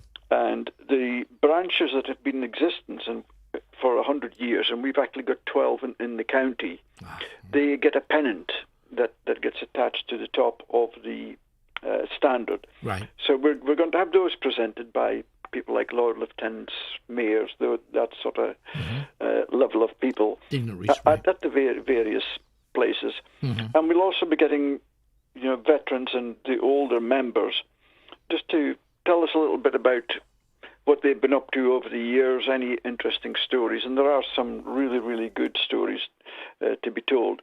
And as I said, we'll be filming all those. And at the end, we will produce a good film, I hope, which will be online and free to view for everybody. And we're very fortunate. We've got Alistair Hutton, and I don't know if you've ever been to the Royal Edinburgh Military Tattoo. I have, yes. But Alistair's the guy that narrates at the tattoo. He's very experienced and does lots of things, films and so on. So he's going to narrate it for us, and we'll do an excellent job. I'm sure he will. The introduction's already been filmed. That's the Duchess of Northumberland. We filmed her in Annick Gardens a few weeks ago. Great. And she's our patron. No, it's wonderful. I mean, can I ask you a little bit about what you would like people to be aware of now? Because yes, of course, all of the charities that I've got contacts with for over a whole wide range of different things, they've all been hit horrifically by the fact that they haven't been able to go out and put on events. They haven't been able to even rattle a tin. Sure. Yeah. All of that's kind of stopped. And unless you've got shops, and even they've been shut for the bulk of the time, it's been a tough time for them. Where the Royal British Legion's concerned, what message do you need to get out there then that would do you the most good? Yeah, once the lockdown is lifted, and hopefully it will be lifted soon, get out there and start supporting events again. You're right about the charities, because I'm involved with quite a number of charities, and sadly some of them have really suffered badly through not being able to fundraise, through not being able to open the charity shops, through not being able to hold events, not being able to go out and do collections, that sort of thing. But we need to get started again, and I hope there won't be too much of a reluctance for people to get out there. I hope so. The events we're holding, we had planned to do a parade on Gateshead Millennium Bridge, right, followed by a reception at Miss Calliope and Beaton Retreat on the 10th of July. Right. And that was going ahead until the government announced that they were putting the 4-week delay on. Yes. So the first weekend when we can get everybody together, that's bands, film crew, and that sort of thing. Right. Is the 4th of September. So on the 4th of September, please come along and support us and have a look. But we'll have a parade on Gateshead Millennium Bridge, and it'll be a service, and it'll be a great affair. We've done 2 of these parades on the bridge before, not the British Legion, my dad, but I've actually done 2 parades there before. Right. So we'll have all the mayors from the 5 boroughs in town, and Weir, the mayor of Northumberland, Durham, all those sort of people are coming. Lord Lieutenants are coming. Right. We'll have the service on the bridge, and we'll also have the 2-minute silence. And during the 2-minute silence, we're planning to hopefully drop 100,000 poppies into the Tyne. Wow. And the idea, the tide will be just going out, because it's going to be 4:00 in the afternoon. Right. And what we're hoping to do is just to create a huge, great sort of red a blanket going down the river. That will slowly drift away, and it will represent all the lives lost over the years. What a beautiful thing to do. It will be. And we're also building into that. Because we weren't able to mark VEVJ 75th last year, or the Battle of Britain 80th, we're also going to mention those. And the Battle of Britain flight are very kindly providing a decoder to do a fly past. Great. So that'll come in over the Tyne Bridge, over Gateshead Bridge. And it'll be a fantastic event for people to come along and see. No, it sounds absolutely fantastic. And then in the evening of the same day, we're going to do a beating retreat on Baltic Square. Right. And I don't know if you've seen beating retreats, but it's military bands marching and playing music, and we're going to throw some other things in. So it'll be a sort of a concert come beating the retreat, and we'll have a sunset ceremony and all that sort of thing, lowering the flag at Calabi. So, come along and please come along, support, special time, and see it. Yeah, absolutely. Well, and also do keep your eyes open for us, if you will. I don't know whether you're aware, but on Thursdays we go out telling historical tales and ghostly trails. Right. If you've got anywhere that is filled with World War II history that you'd like us to come and visit, we would love to. We'd love to partake and that would be fantastic. Add to the celebration. So just keep your eyes peeled, and if there's if you find anywhere that you think we could come down and invade ourselves, we will happily do that. But hey, lots of love and respect to all of your people, Eric. That's very kind. Thank you very much indeed. I will certainly pass that on. You make such a difference to people in so many ways, and I know this from people who are ex-forces who have had the help just at the time that they needed it. Mm-hmm. So a sincere thanks for that. And we'll be there in spades, I've got no doubt. We're just ready for some special events, because we haven't had events at all for so long. I know. People, we need to get back, don't we? We need to get our lives back and start getting out there and doing things. And also start helping the charities that we took for granted to help before all of this started. Indeed. We've got to get back to that again. Eric, lovely talking to you. Thank you for your time, Take care now. Thank you very much indeed for having me. All your best, man. Bye-bye. How good is that? So, make sure you're there. That's going to be a heck of an event. I'm going to try and get along too. 0191 488 3188. Pick up your telephone. Give us a call. Let's have another star coming out at night. It's Les from the Bay City Rollers. I would imagine, though, that from a lad who just liked hanging out with the rest of the guys to suddenly be followed everywhere you went, to have people screaming, it really was like Beatlemania, and everybody was dressed in their tartan chasing after you. It must have been quite something. It was something else. It really was brilliant. It was exotic, exquisite. And remember, the Beatles had Beatlemania. The Rollers had Rollermania, and that is the last mania that has existed in the UK. I believe that to be absolutely true. Was it ever really intrusive? Well, sometimes it could be. When these young girls would just risk anything to get near you. So sometimes I had the possibility of turning into a bit of nasty. Sometimes. Sure. But luckily, no one was hurt. And then we all had some good fun. In anybody's life, you need a little bit of you time. Yeah. I would imagine that was actually quite hard to find. Well, we went on tour January 1974 and didn't stop that tour till 1977. That's ridiculous. Did you have a place to live at home? Were you paying for somewhere while all this was going on? Aye, my mum and dad were staying in my house, or our house, and they saw us about 6 times over that period of time. That is unbelievable. And yet at the same time, it's fabulous, but it's also pretty full on. Yeah, I know, but we were like 17, 18, 19, that kind of age. You've got all the energy in the world, Sure. No, absolutely. And everything's new and fresh and exciting. You're going to these countries that you've only seen on a globe in the school class that you went to. Places like Japan, Australia, New Zealand, America, Canada, all over Europe. It was fascinating for young guys to have the opportunity to do that and do it first class. And they are going to do it first class immediately after this.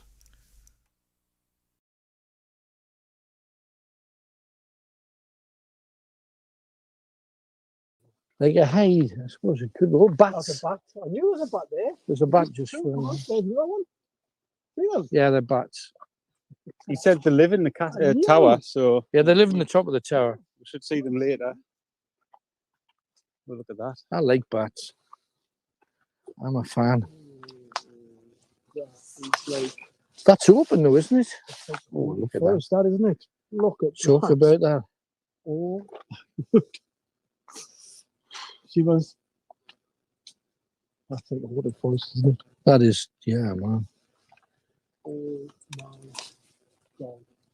The ground here just feels full of history. Isn't it? We're heading down to where there was another famous tale. There's a few from this neck of the woods.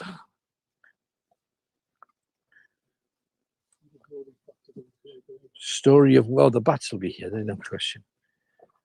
This is a creepy forest, man. Look at down there. Look at that trail down here.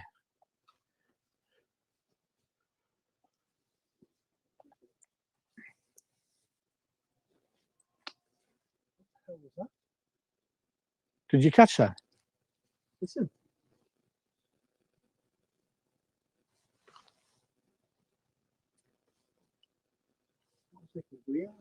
Yeah.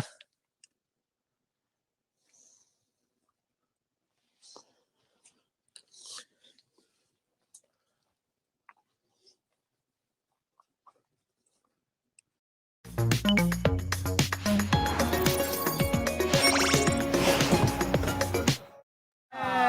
you put the dog in an England song? Get in. Oh, knock it on, yeah.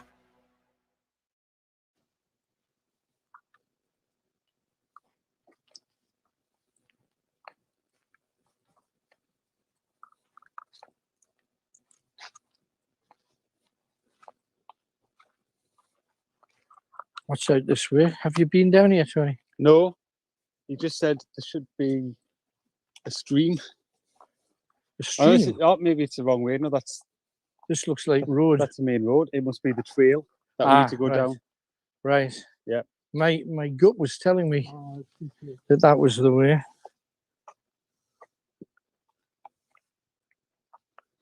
These woods, mind you, Kenny. I'm sorry, but this is proper.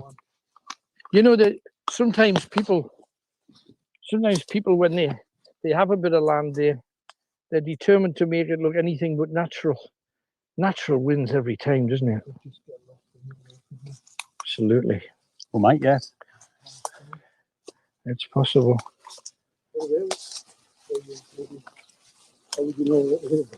Yeah.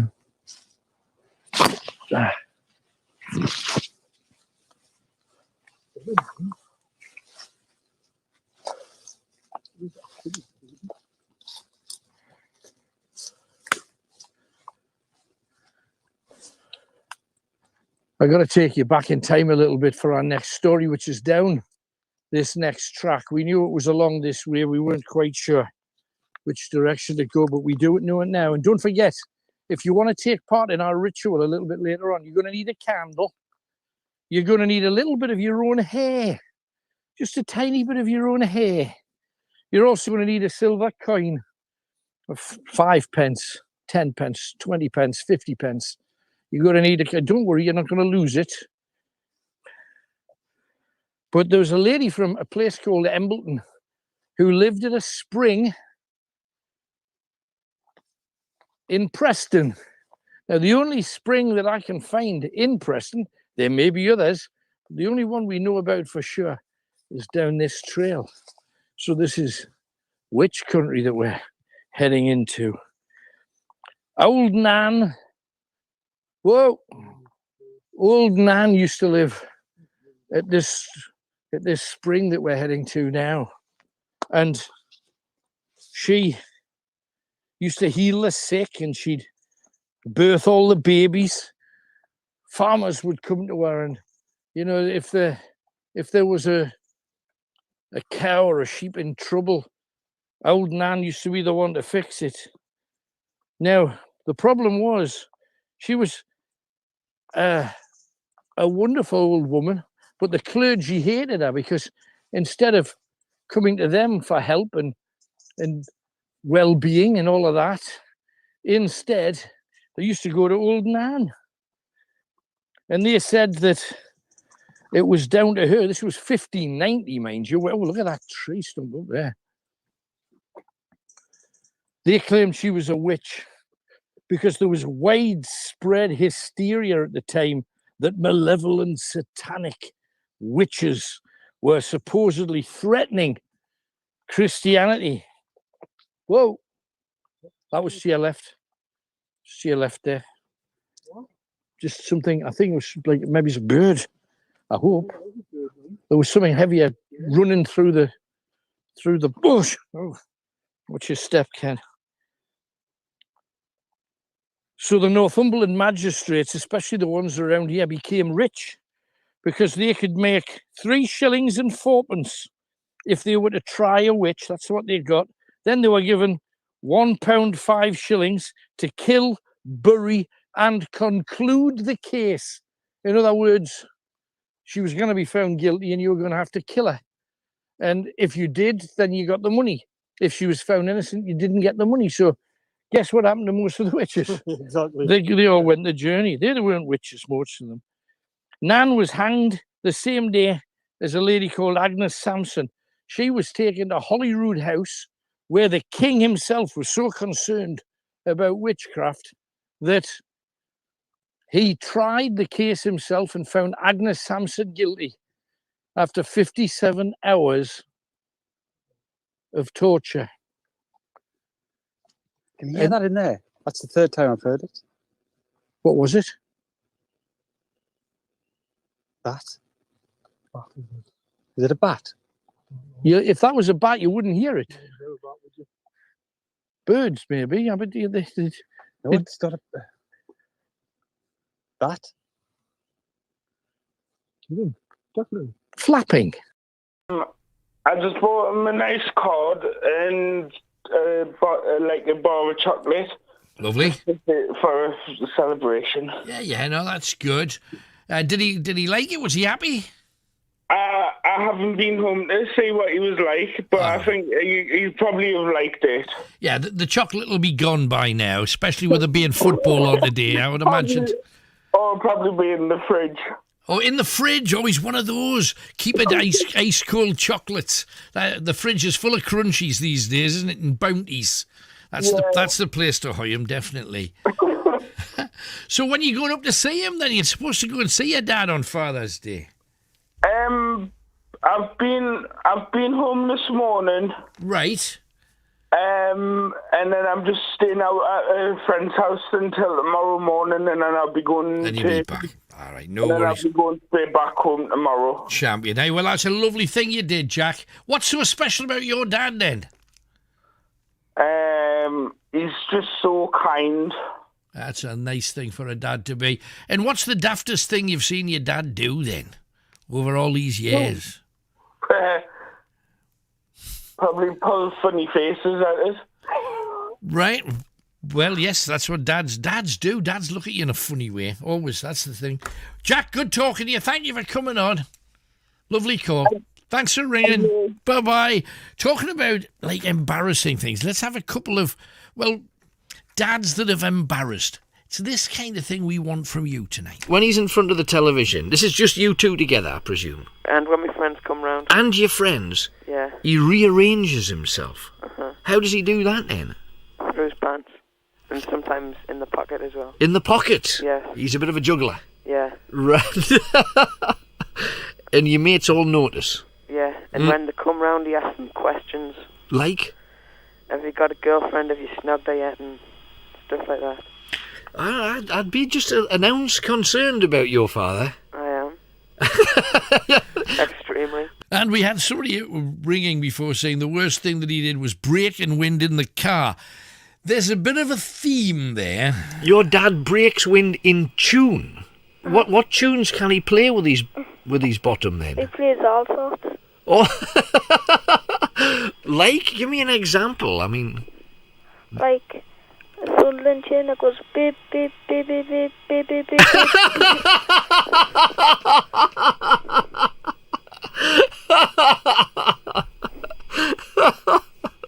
fabulous stuff. And other things that dads are expected to do. And I want everybody to think about a story connected to this.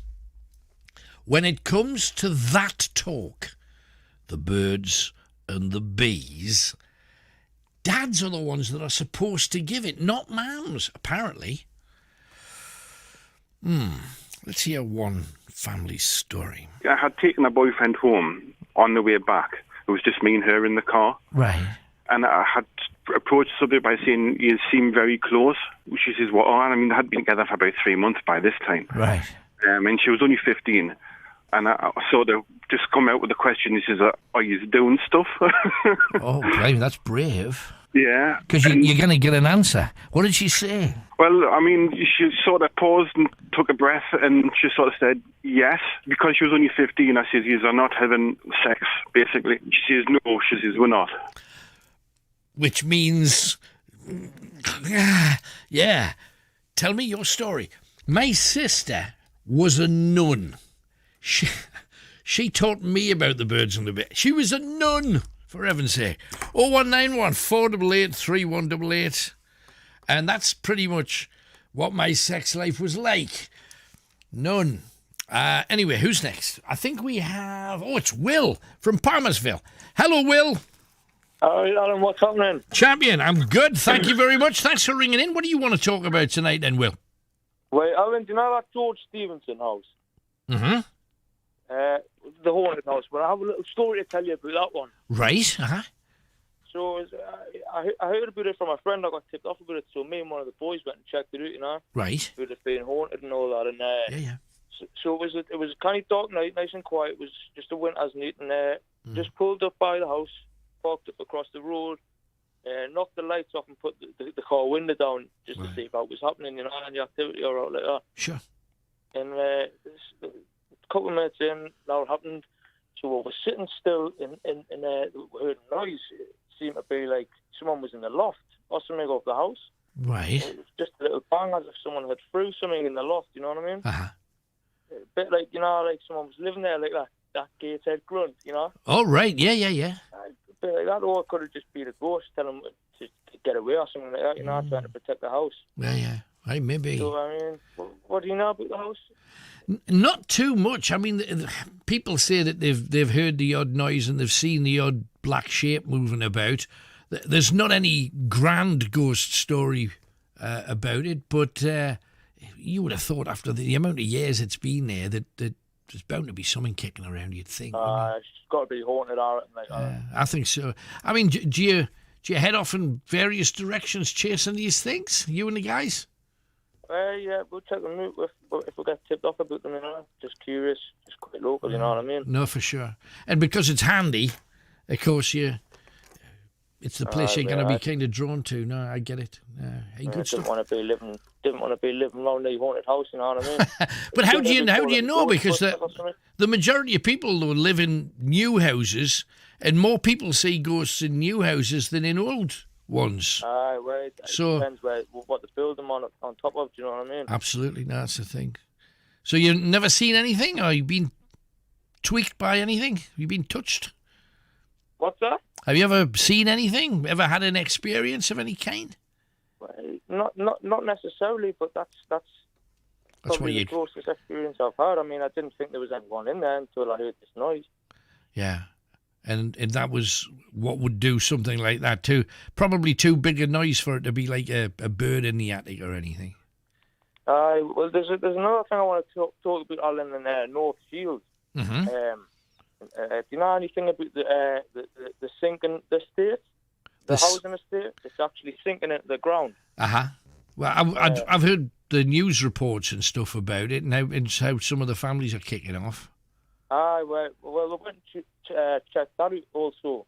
Curious about that, and right. The ground seems it's kind of goosed in, like it's kind of low. It's up and down, up and down. Yeah. It seems like it might just could collapse one day. You know what I mean? Yeah, it's possible. You never know. Scary. Yeah.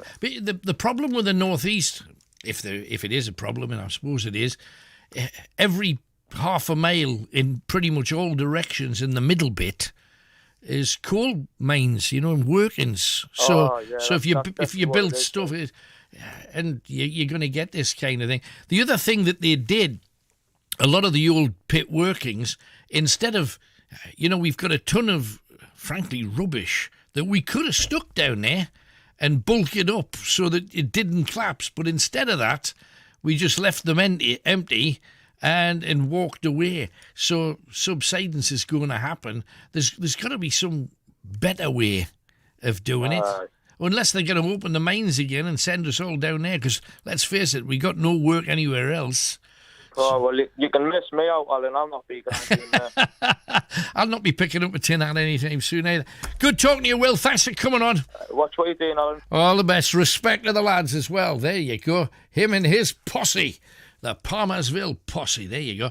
01914883188. Easter has sent a thing in, and he says, I've told you over the years that my dad was one of them that watched the telly whilst asleep, and as soon as you go to turn it over, says, I'm watching that. My dad was exactly like that. And he says, anyway, I was about 10 or 11, and my brother arrived on his new Honda. It was either a 500 or a 750, can't remember, which my dad had every licence going. Until the day he died, he never had so much as a parking ticket. Well, he takes me on the back of this new bike on a blazing hot day, looking like it's his. Street full of kids back then, as well as the neighbours, all out in the street with me on the back like the cat that got the cream. We drove 20 yards to the end of the street, and he forgot to put his feet down at the junction, and we both fell to the floor. Imagine his face. Hard bloke. And then he walked back to the house like Frank Spencer. Brilliant. And then Easter adds the thing about the nun you've just said. PMSL. That explains the last 8 wives. Now, don't exaggerate. 8. Not there yet. 0191 488 3188. Let's get Tony on from High Spend now. I don't know what's happened in his relationship, and I know that we don't traditionally use this program as like a dating thing, like Tinder. But Tony from High Spend, he's been a regular caller over the years, and he's looking for a man. Let's go and see. Hiya, Tony. Hello, mate. Hiya. Bet you never thought you'd hear me say that, didn't you? Well, I mean, let's face it. As the years go by, people's tastes change. Not that much, though. What can we do for you, man? Well, I am actually looking for a man. As it happens, in 3 weeks' time, I'm attending a reunion, an anniversary reunion. All right. And it's all the lads I joined the Navy with 40 years ago. Uh-huh. And we're trying to track it down, a lad in Sunderland. Nobody's got any contact details for him, but night owls being night owls, to knock at bet somebody like him or his family. It's a lad called Dave Cameron from Sunderland. He'll be early 60s now, and he joined on July the 20th, 1981. So it's John Cameron, who'd be in his 60s. Dave Cameron. Dave Cameron, I beg your pardon. Dave Cameron, who would be in his 60s. Last time we knew, he was in or around the Sunderland area. If you're a Cameron and a member of your family was in the Navy, this is probably the guy. Dave Cameron. Get a message to him to either call us or to call you. Quite happily, or you can give me an email, whatever you want, So. Happy to. If anybody knows or anybody can make contact us tonight so that we can start the trail. Aye. We'll see what we can do. So what are you going to do then? Are you going to go back to the old errant sailor behaviour? Is that what's going to be happening here? And I don't drink anymore, so that's going to be a bit of a one to watch for me. Like, well, you're going to be the guy driving everybody home who's completely off their heads. I'll probably take the taxi doing with us, so I might put the meter on while I'm there and make it. Well, you're still playing catch-up for the last 18 months, so aren't you? Oh, Christ, I know. So basically what we're doing, we're all meeting up down at as close to the old base as we can get down in Portsmouth. Right. And we're going to have a full weekend of just basically, going to all the old pubs that we used to go to, and the nightclubs aren't there anymore, so all even open, but a lot of the pubs are still there. The cafes we used to go and have our drunken breakfasts in, all that sort of carry on, Brilliant. What about all of those? Because come on, we keep hearing that sailors have a woman in every port. That means Portsmouth must have like hell's teeth. Jeez, and honestly, looking at some of the foot, you would have done it. You look at people that you knew when they were young, and you still expect them to be young. Then this photo pops up, and you think, "Who's that daft old bugger?" And 40-year older, and the girls are as well, you know. So some of them I might like to see, and some I wouldn't. Let's put it that way. Have you? Some of them didn't look so clever then, so 40 years later. Yeah, I'll remember. Oh, I daresn't tell that story. I was just about to tell you an indiscreet story about a very early wife who, after a divorce, looked exactly like her mother. Like 2 months later. Oh no! You know that kind of hair that ladies sometimes can have, where it's not actually black anymore. It's not brown, but it's kind of. It looks like gingery black pepper not with. Aye. It's that. As long as it's not coming out of her chin, it's not that bad. But I just remember never getting on with the mothers. Tends to be a running strand in my life. But in this particular case, really, really disliked the mother. And then when I met the ex, this is probably 2 years after the divorce. And I thought it was the mother walking up the road. Same, she changed shape, she changed hair. And, you know, when I walked past, I kind of went, what a narrow escape that was. Aye, I bet. You swerved one there. It was worth getting the money to get shot of that.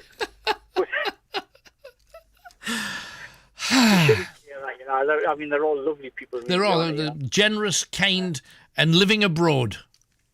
Hey, well, I tell you what, when I was down there, I was obviously joined when I was 16, you know. Yeah. One girlfriend I had, which was for probably about 6 months down there, was 23, and I'm 16, 17 at the time. You know? Wow. I thought, wowzers. It was like Mrs. Robinson, you know.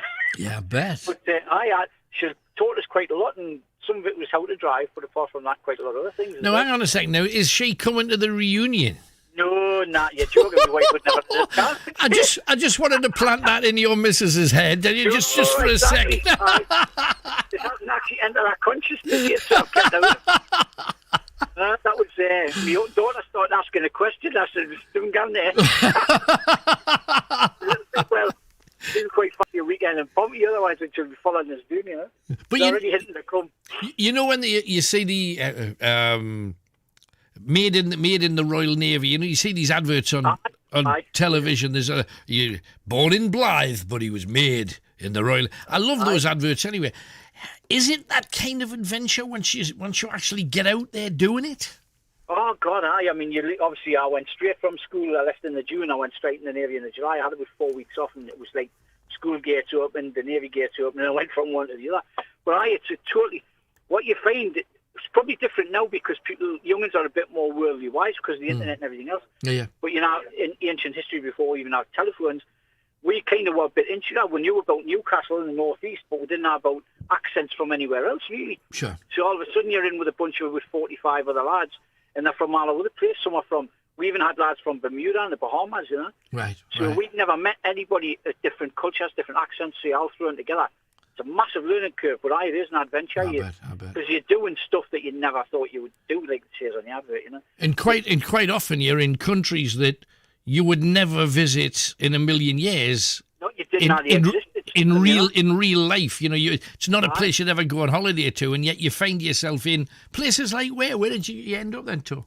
Oh, I spent a lot of time in the Falklands, unfortunately for me. Oh, wow. I think I've told you before, I left here at the March time, got down there in April, just in time to come out of our winter and into their winter.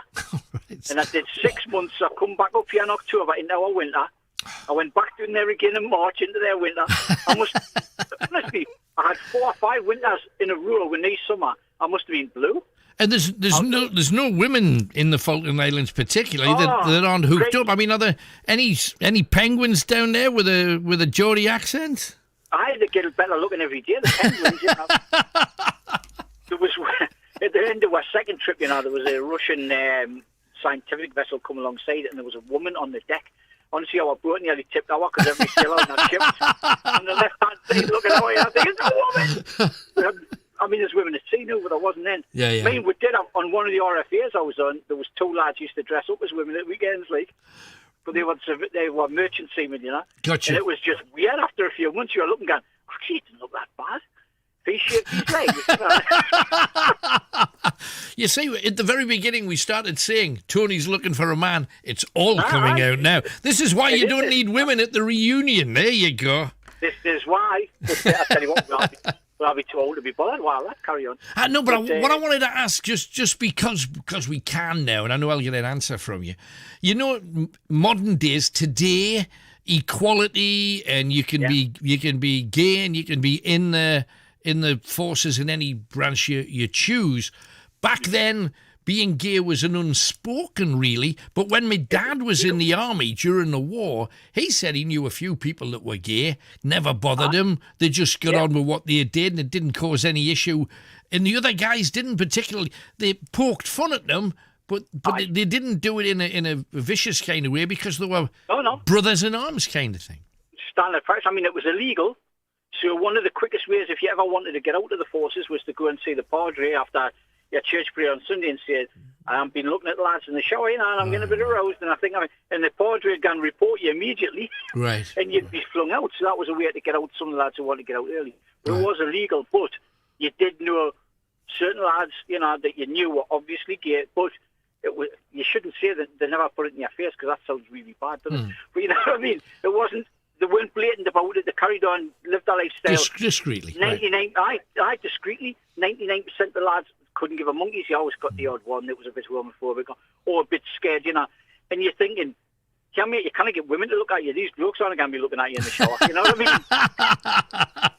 It's not like you're pretty. You don't want it with it. Right. But and bizarrely, I was thinking about this tonight. Not gay things, but you see, it sent me down a path, you, Mr. Robson.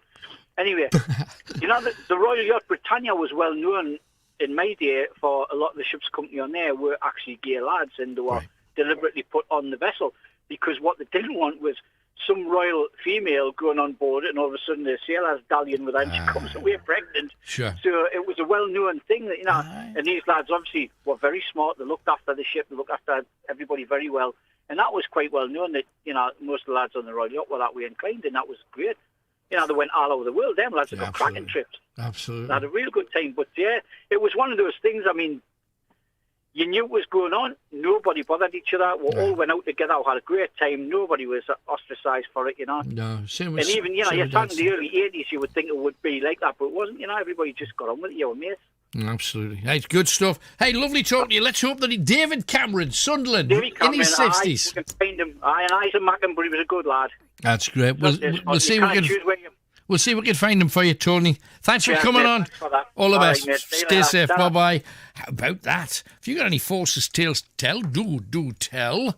Let's do that. Let's have a piece of music. Let's get another star coming out at night. Lisa Stansfield. Let's discuss fear. What's the thing that you're frightened of then? Everybody's scared of something. What puts the collie I don't like telephones. Why? Telephones. Because, and I really should get myself a sort of screening thing because I never really know who's on the telephone.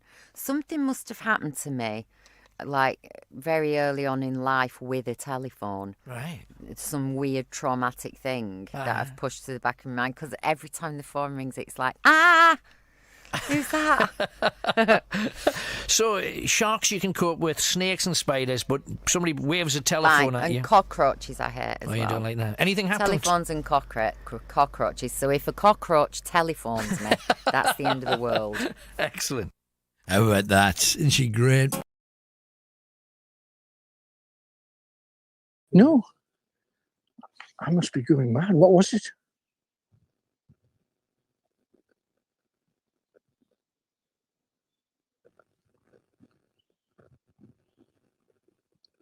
It was about 5-6 times. Did you hear it? I did. I was too busy telling the tale. Sorry, guys.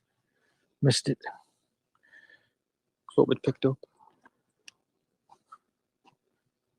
So, on one day, 100 witches hanged across the north. And it's said that in these woods, her angry poltergeist, it's around the well. Is that the well? Is the water down there? There is. There is water. That's the spring anyway. Oh, listen. Isn't that a glorious sound? because it's the water that we all came from, you know. And it's where we return at the end of our lives. We go back to the water. Our life force is respread. I love the sound of that. Isn't that gorgeous? There's flying things in here that's eating me alive. There's water all the way down there, do you see? Make sure you save some more for because we've already been in the tower. Can I just tell you that? Can I tell them the whole thing? Well, tell them what happened. I mean, it's amazing. We've caught slow start.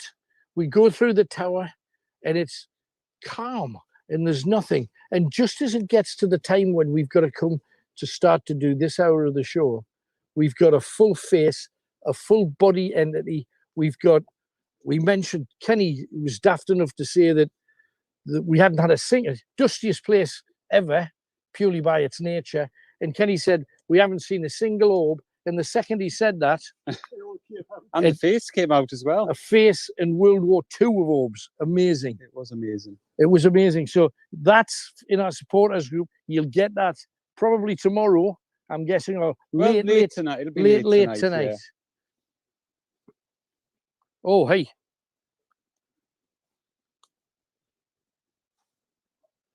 Oh, you've got to come and see this. Oh.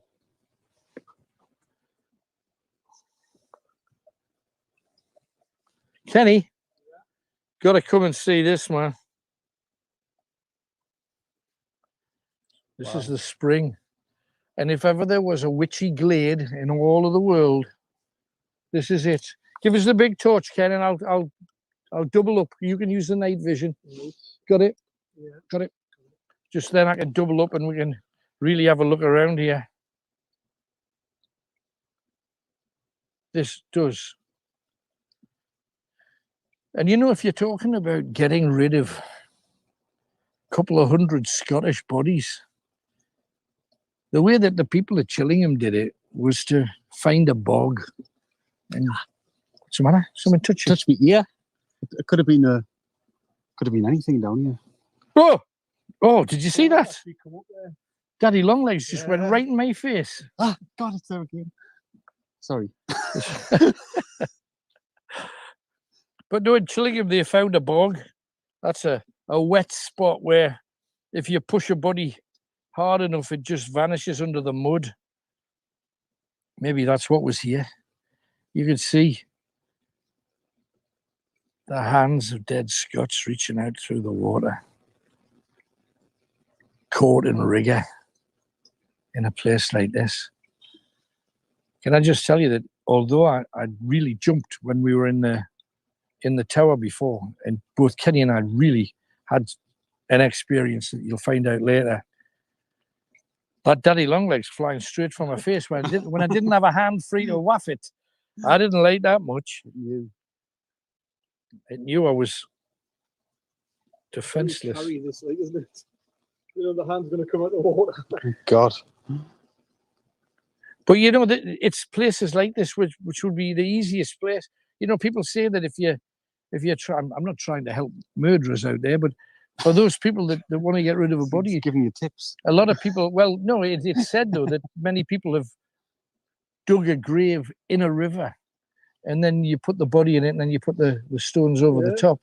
And if it's a river that's constant and it doesn't dry up, how are you ever going to know?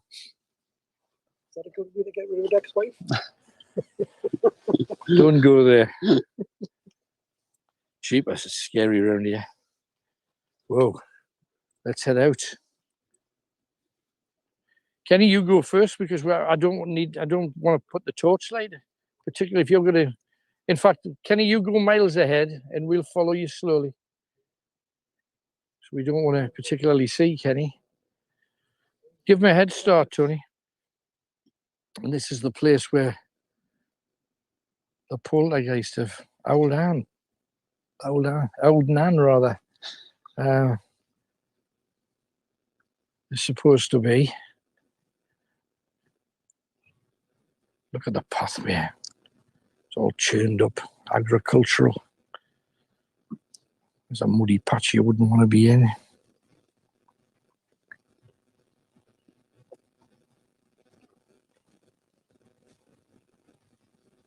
I'm getting a noise to the right, Tony. Are you hearing it? Bit of bird noise too. It's getting dark now. Yeah.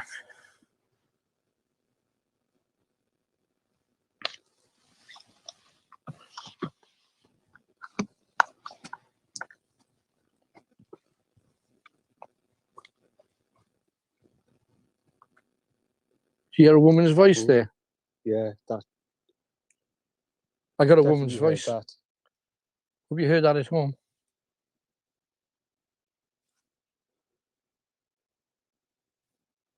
Someone saying the audio is crackling, but we're close to the transmitter, so shouldn't be. It's not us interfering. It could be. Who knows? Something else. Look it up there. Whoa! Bats just flown past my head. No question. We got all kinds flying. It is.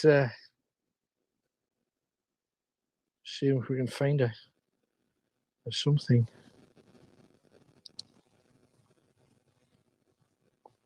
Look it up there, though. That's the place.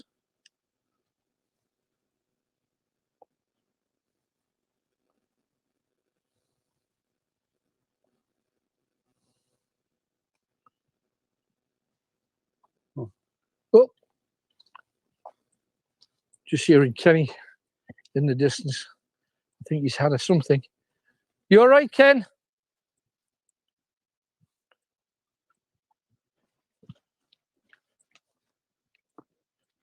This trail goes on forever.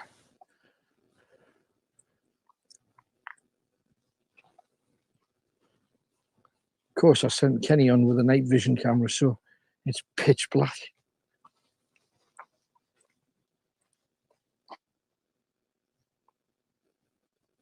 Did you get that? I don't know what it was, but I got it, I think.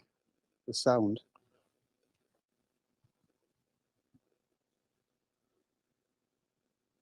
Trying to catch bats as well.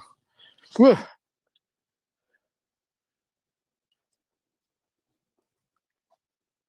Bloody hell. What's matter? You're getting freaked. Just the noises, and yeah, it's very eerie down here. It is. And if people are saying that it's gone crackly, but that's not us. It must be something else interfering with it, because there's nothing stopping. The audio's fine. So we don't We're know close what enough together. Absolutely. So the other camera's died, and it's got a charger in it, so I don't know what's happening. The other camera? The GoPro. All right. It's died on a full battery. Died on a full battery. So there's something going on here. Everything we charge up before we come out. And don't forget, share this, please. Oh, look at that. Girl, you just, when you're brushing past the tree here, you just don't know what you're going to walk into. I don't know how well you can make that out. But it's nasty. It's nature doing its thing. And I'm absolutely in favour of that. But if you want a witchy trail, you've got one here. Absolutely. And there's little tiny trails that disappear off into the woods, like that one.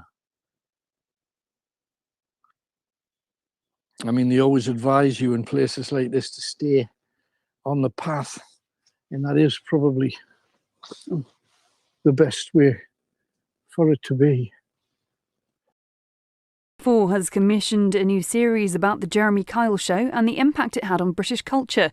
The ITV show drew a big daytime audience after its launch in 2005, but was axed in 2019 after the death of a guest. And the royal family marked Father's Day by sharing a photograph from 70 years ago of the Queen with her dad, King George VI, the Duke of Edinburgh and the Prince of Wales. From Sky News, I'm Kate Gibson. Thank you, Kate. Alan Robson with you, Greatest Hits Radio North East. Thank you for joining us. Okay, time for a second clue. How clever are you? This is what we have to find out. The first clue, the things you go to a theme park for? You would go to a theme park to go on rides, to see shows, to have something to eat. All of those things come under a general term. What is that term? Write it down.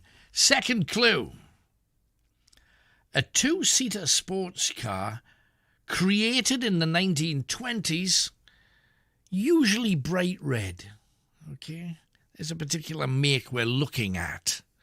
When you get the other clues and you realise what links them all together, perhaps you can work that one out too. A two-seater sports car created in the 1920s, usually bright red. You still occasionally see them on the roads today. 2 clues down, 2 more clues to come. We are dealing with all kinds of dad-related stories tonight, but doesn't have to be. Can be absolutely anything you wish to talk about. For example, you just had a chat with Tony there, and he has sent me a picture. First of all, I thought it was a rock band because he describes them as the Motley Crue. And he says, this is the gang. I'm second in the row 5. Fifth from the left. Oh, there he is. And Dave Cameron is behind me. This is back when I didn't look like Ray Winston. There you know, I can see who you are. Champion. There you go. So, a reunion. And I noticed that there is a young girl on her knees in front of you. But we'll leave that and move on. I think I've rattled that particular cage enough. Let's talk to who? Russ is next. He's in Washington. Hello, Russ. Hello, Alan. Hello, mate. How are you doing there, pal? I'm good, thank you kindly. What can we do for you tonight then, Russ? Well, I've got a lot of positive conversations to talk to you with. Okay. Firstly, it's Father's Day, and I'm a father, so I've had a very happy day. I'm glad to hear it. That's good news. Well done. Yeah. My kids has made some fantastic cards purely from their own design, and it's just a thrill and a privilege of being a father, and I'm very, very happy. Oh, well, that's really good to hear, man. Well done. And I'm glad you've had a good day. What else you got for us then? Plenty, mate, plenty. I want to know what your thoughts are about the travel within the UK, regardless of how the 21st of June is going to be approached. We know it's going to be put back by 4 weeks. Yeah. So I want to know the Night Owls and obviously yourself of your thoughts about this. Where do you stand on it then, Russ? What do you think? I think it should be at least 4 weeks. Maybe more, Alan. Maybe more. Well, we just heard a woman on the news there who's an expert on viruses saying we should just get on with it and learn to live with it, and we shouldn't lock down anymore. We've got the vast majority of people are getting vaccinated against it. The vaccination apparently works with all of the variants. We should just get on with our life rather than holding everything up. But you think it needs another month or so? Yeah, we've been dealing with that with the flu. Yeah, it's true. For centuries we've been dealing with centuries. But this new variant has come into it and said, "Oh, hang on, we're going to bite you by the bollocks and tie you up, and you can't do nothing about it." Right. Is it a lie, Alan? That's what I'm trying to say. Is it a lie? We don't. The problem that we have is, ever since the very beginning of the COVID thing, the press were told they had to follow the government line or penalties would be brought in, and some TV and radio presenters have lost their jobs because they've given personal opinions instead of the government lane. And that still exists. We're still living under emergency conditions, and we have to deliver what the government says. Now, whether what the government says is true or not, that's down to the individual. But everybody's had to run with it, and because everybody had to run with it, the press, the television and the radio all singing the same song, that makes it sound to everybody, well, it must be accurate. And I think an awful lot of what's happened has been best guesses in a lot of occasions because scientists themselves disagree. You know, talk to two scientists, you'll get, even on the news there, one scientist saying, oh, just get on with your life, what we're waiting for? And the other one saying, well, I think we should be careful. So everywhere you go, you're getting two ends pulling each other. So the government's caught in the middle. They've decided that another 4 weeks is going to be how long we've got to wait. Are you noticing any degree of lockdown on the streets? On coming here tonight to the show, I was seeing people, no masks, partying, sitting outside in beer gardens, having a drink. I mean, it looks like it's over to all intents and purposes. Yeah. I mean, I have noticed a lot of cyclists, especially young generation cyclists, going along the business, having fun. I'm in favour of that. I don't disagree with it. It's great. Right. But what I don't agree with is what the top knocks say you can't do. It's difficult to put in words on, to be honest with you. Right. You know, I'm a long time caller. Sure. It's hard to call. It's hard to call, mate. It's hard to call. No, it's fair enough. I don't know where I stand. Okay. Right. What else then? Another thing. Traveling. Where can us, you, I, everybody else, where can we go to and be reassured we can have a holiday? Well, you see, everywhere you go at the moment, because we're still being super, super careful, and we're being told don't travel. We're being told staycation, make sure you go somewhere in Britain and spend your money here. We've got to be super careful because the government said everybody could go to Portugal about 3 weeks ago. Everybody got to Portugal and then said, oh, if you're not back on Thursday, you're going to have to quarantine. So then everybody had to come home and spoil the holiday. So I think the vast majority of people are just hanging back, waiting till it's all done and dusted, and then join what I think will be an absolutely massive glut of people pouring out of the country in all directions, obviously with people from the rest of Europe and the world pouring back in the opposite direction, because we make fortunes out of tourism, and we haven't been for 18 months, so it'd be nice to get some of that money back for the people that work in those industries. Yeah. I mean, I was a frequent traveller to Thailand. Right. And I believe right now Thailand is very, very strict of I'd heard that. having travellers go there. Yeah, they're advising people against it. It's just that if you had the chance, and if you didn't need to quarantine, because they're still telling people to quarantine when they're coming back from amber countries, they call it, would you be off there like a shot if you had the chance? Oh, without a doubt. Yeah, definitely. But would you want to be in Thailand if you had to wear a mask everywhere? Well, you see, when I went to Thailand in the early 20s, masks were worn in every shop. Right. It was only a done thing. Right. It was a done thing. Right, so it wouldn't make any difference, because I would have thought it would be in a red hot country. I would have thought it would be a harder job to wear a mask all the time, as opposed to over here where it keeps your face warm in the winter when it's screaming with wind and rain. Understand? Yeah. I mean, every shop you went into, all of the stuff had a mask on. Right. And it really did reassure you, by God, this is a clean country. Right. And it was just a wonderful thing to experience. That sounds it. But that's the way it is over there. Yeah, just dying to get back. That'd be a good thing. Anything else then, Russ? I'm done now. You're done. Good, man. Good talking to you. Thanks for coming on.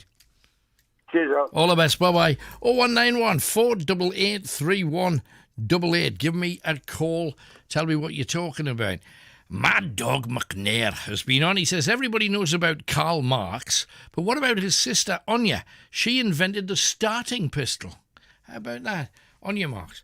I hope all of the dads have had a great day, and bless all the women who took on that role too. Thinking of those fathers, hard-working men, sadly no longer with us.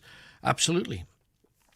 I was just thinking about how different it was being a dad past, and the differences between dads then and dads now. Dads then, and I'm speaking of my dad's generation, could fix anything. They could put tiles on roofs, they could do joinery, they could plane a door, they could put the electrics in to do a new socket, they could lay carpets, fix cars. And then you got the modern generation that lost on us, totally, utterly lost on most of us. And I know if you're in a trade, well, you're separate from this. We leave you out of this particular discussion because you can do all of that. But every dad used to be, or seemed to be able to do that kind of thing back in the day. And that's weird because that's kind of disappeared. That their trade might be he works in an office, but he can do all this other stuff. He fixed a motorbike. He bought a clock just so he could fix it. Real dad things. Dad things now are he was on the computer game playing Fortnite. That's a dad thing now, as opposed to what dads used to do and what dads used to collect and how dads would entertain themselves. They'd be outdoors doing outdoorsy things, allotments, fishing. And now, are they doing that? Well, the odd one, yeah, but it's not as it was. And it's fascinating socially to see how it's changed. If you want to talk about that, you can. If you want to talk about absolutely anything else, you can do that too. We've got Gordon next. He's in heaven. Hello, Gordon. Hi, Alan. Hello, mate. What can we do for you tonight? Well, I believe I'm under psychic attack at the minute. I've been doing a lot of paranormal investigating again. Right. And, so what's happened? How are you under attack? What's going on? Various sharp pains all over me body, sticking in it, like needles, and the minutes in my eye, and are you marked? All over the shop. Are you marked? No, nothing like that. It's just this sharp things sticking in. I've got a lot of sore points where I think it's a girl that's doing it. She's done it a lot in certain places, and it's made it make me muscles sore, type of thing. So, who is she? Have you identified the spirit? Yeah, I believe she's called Anne. Right. And she's got a friend called Mandy. I'd been in contact with them for years. Right. At a care home in it's called Deanside Court in Headworth. I first picked them up in the garden in there. Right. And they were friendly with us for a while. Are they young? Are they old? How old are they? I believe Anne's in her 20s, early 20s, I think. Right.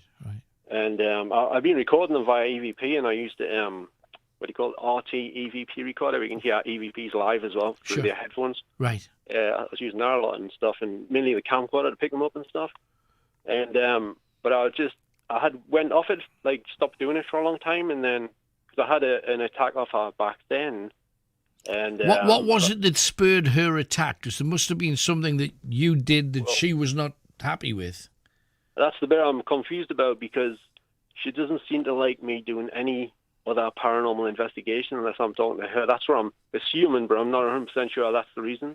Right. Because I was in Springwell Park in Jarrow the other night, and I was in the tennis courts.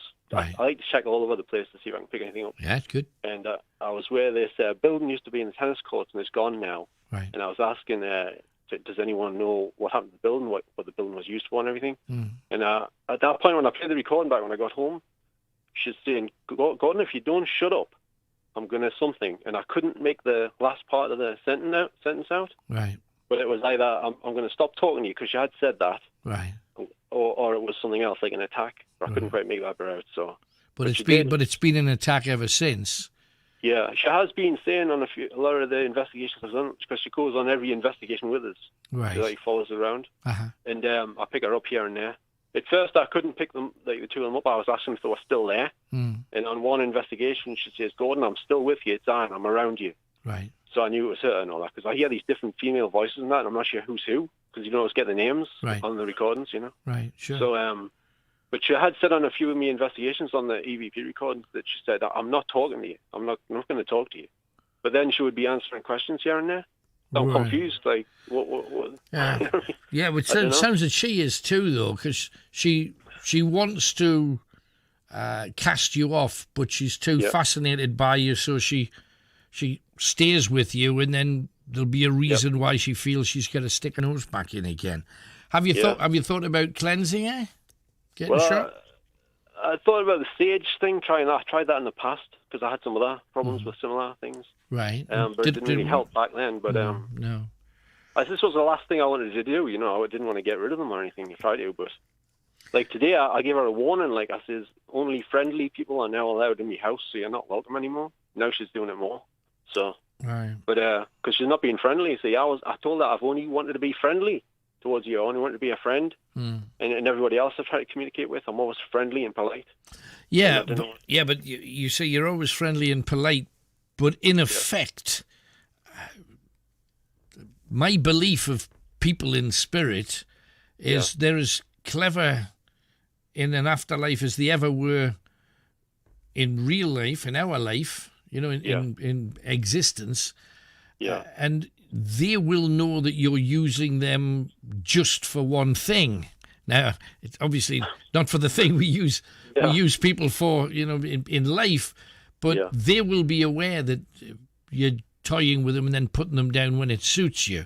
So the difficulty when you get a helpful spirit is that sometimes they can take umbrage if you don't devote yourself. If they feel they're devoting themselves to you, and if you're not devoting yourself to them, and in other words, well, you'll speak to anybody in spirit. You'll take an EVP off anything that's out there, because that's what we do. But it sounds like you've paid her off, and she's trying to let that be known. Yeah, but the thing is, even when I wasn't doing any investigating or recording, every day I would speak to them both, saying, "How are you? I hope you're well." You know, right. I had the same thing. But I stopped doing that recently because she said, "I don't want to talk to you anymore." Right. So I thought, well, if I'm paying her off by saying them things, because she doesn't want to talk to us now. So. Well, if you're speaking to them every day, is that not just teasing them along for your own ends, though? No, I genuinely cared about them. It was like I was doing it out of you know, I invited them to my house from Deanside Court, you see, and they came along. So yeah, so it's of your own making is the point, because you can move spirit, or you can leave them where they chose to be. If you move them and then ignore them at all, and that's not like saying hello to them in the morning and thinking, well, that's enough. Because if you lived with somebody and they just said good morning and then the rest of the day ignored you, how would you feel? Because that's in reality what you've done. You see, it might benefit you to suggest that they go back and take them back. Right.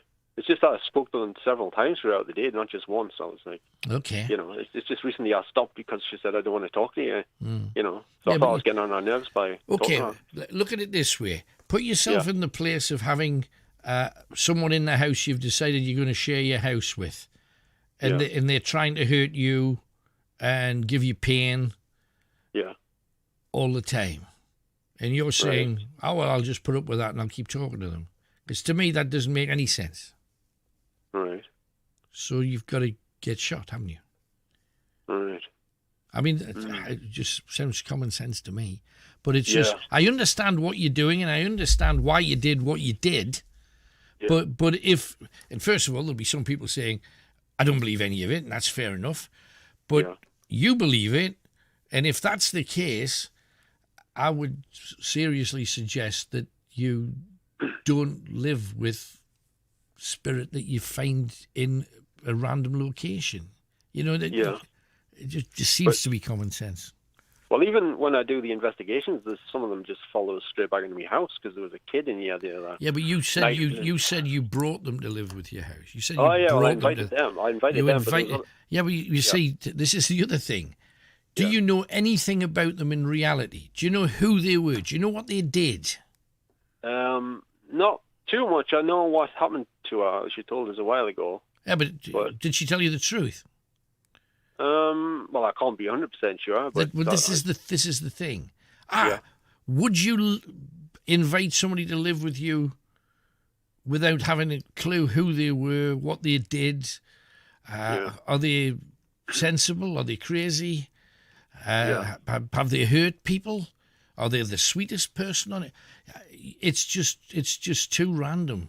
And it's not anything that I would ever do. I'll move spirit, absolutely, but I'd never go home physically with one, and that's just, and as I say, just a common sense thing. But good luck with it, Gordon. Hope you work it out. My suggestion, get it back to where you found it, if you can. 0191 488 3188.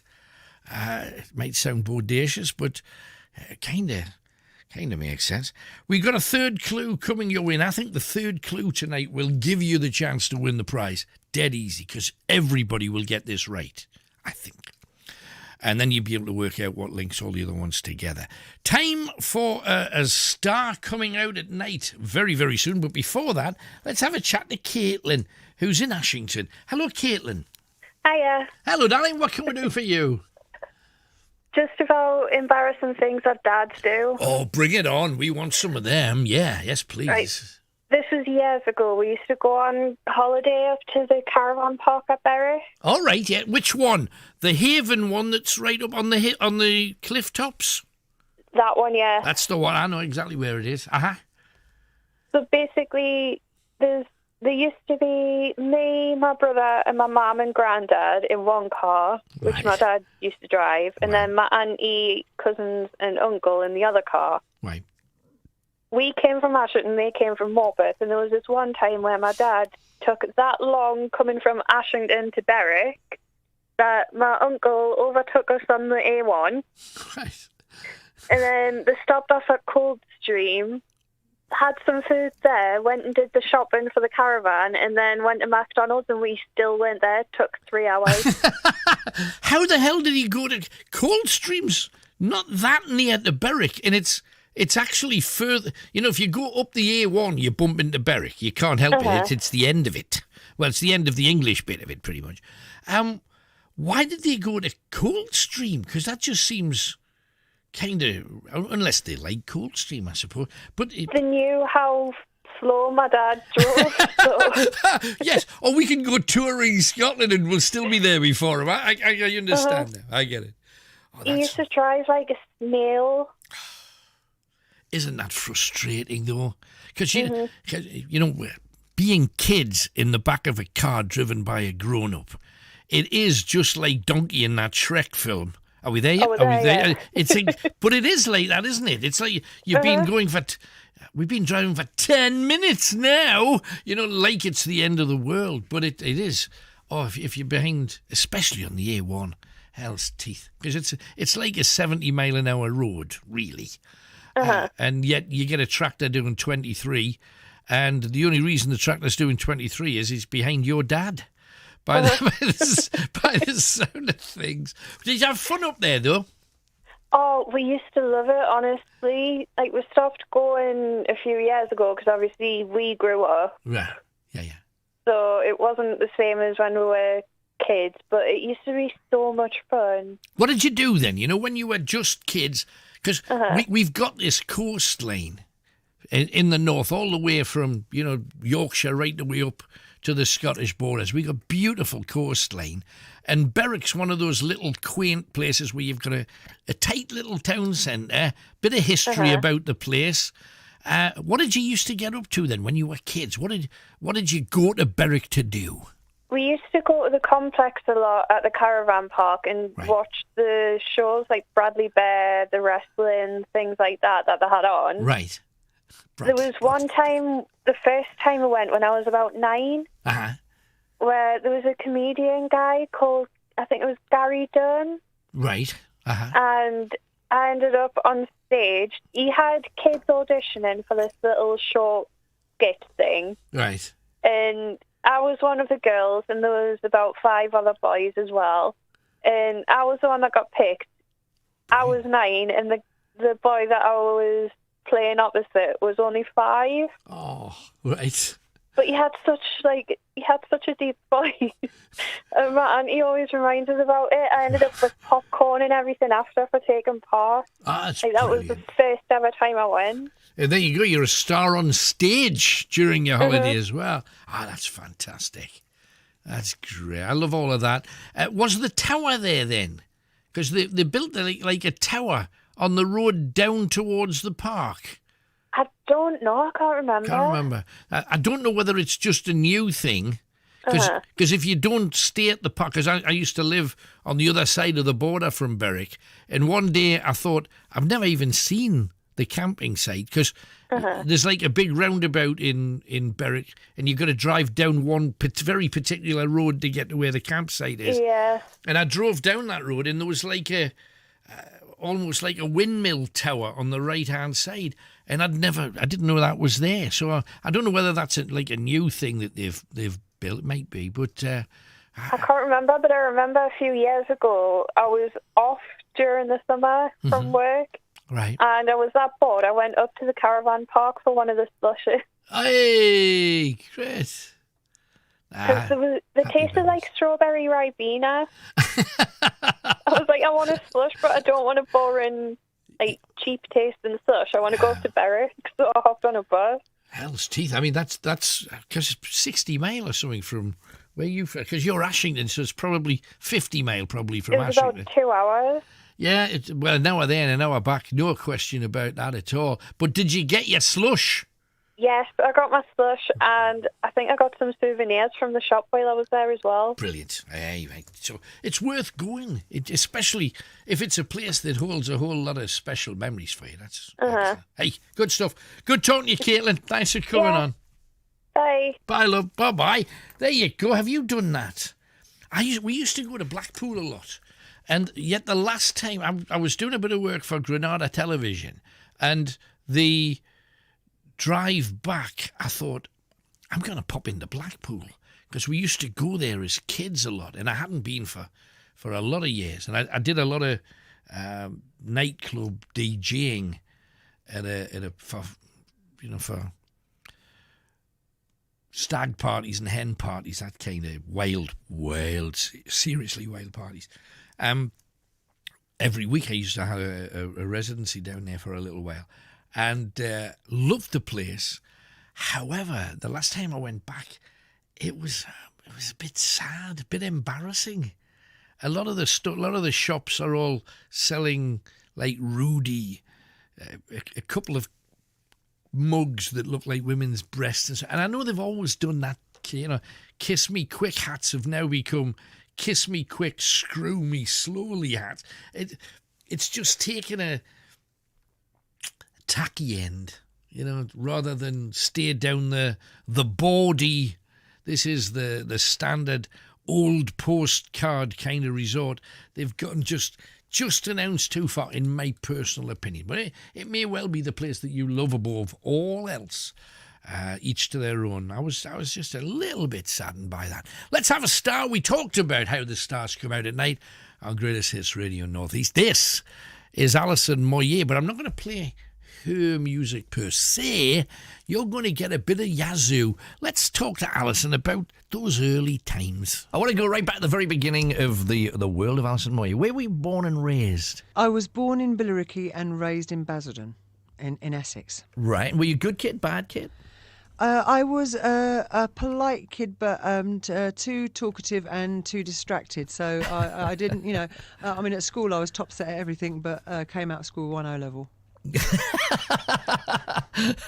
I would imagine the exam days were interesting. You just turn papers over and just stare. Well, it was kind of partly that, or I remember in a couple of exams I didn't fancy the questions they asked me, so I wrote something completely different.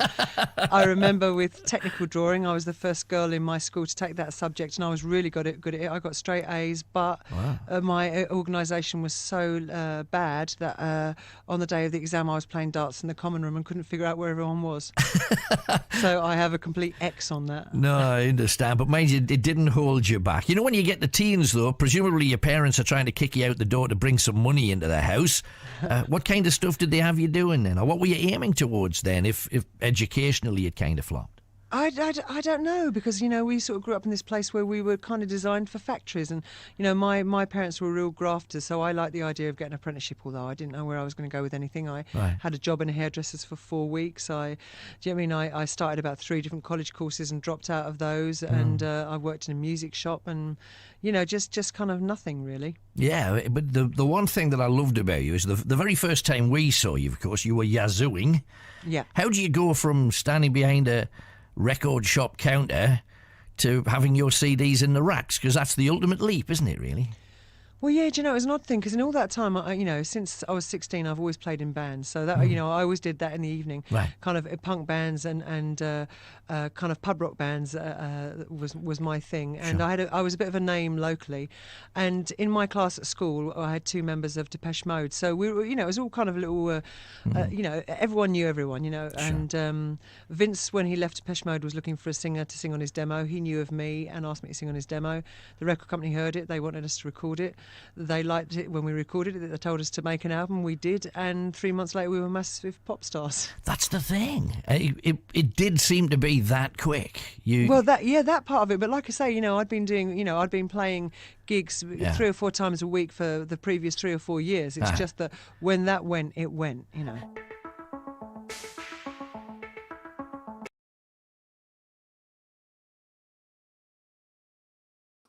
Oh, this is spooky down here. In little places where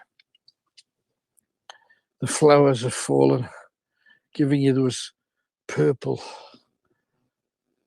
carpet under this tangled bush. If there's any bit of wilderness that looks spookier than that, let me know.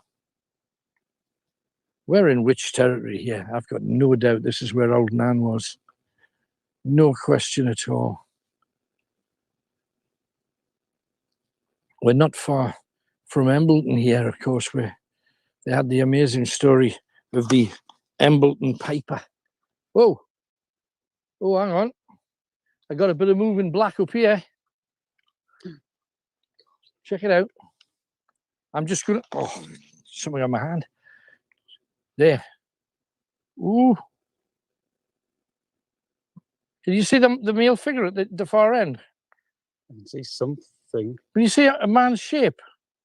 I can see in between the trees. Between the trees, yeah. Damn! Sorry, there was a spider on my hand. Something in between those 2 trees. I know, I see it. Is it a man? It's a man's... Isn't it a man's shape? Did you hear that? I had a scream. Just heard a scream. It wasn't Kenny. No, it was a woman. There's a bit of moving black about up there.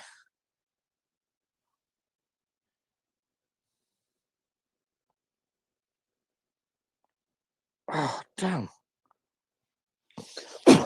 Sorry. This thing's chewing on me, yeah.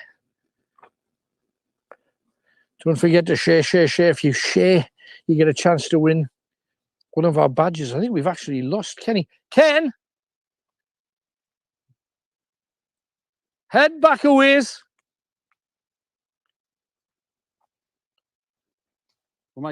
This might take you back round. Do you where think? We're meant to go. I think he said they all lead back, but because we're going to need a good 15 minutes for our ritual. And last time we did a ritual, we did it in the supporters group, and we got a few more for them. But I just wanted one that everybody could do, because we could all do with a blast of good luck.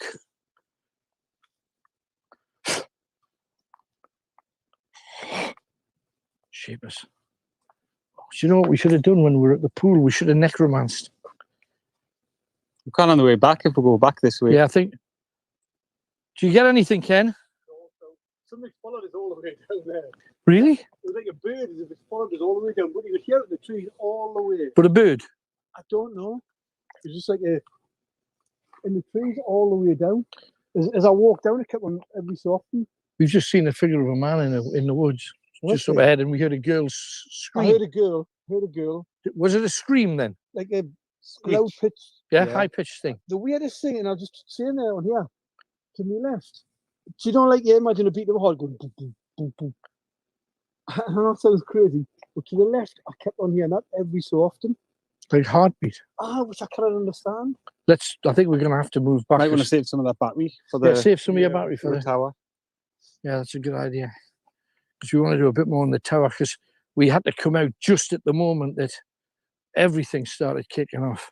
We hope we can go back in and. Oh, careful. Oh, something right ahead. Oh, yeah, you see it?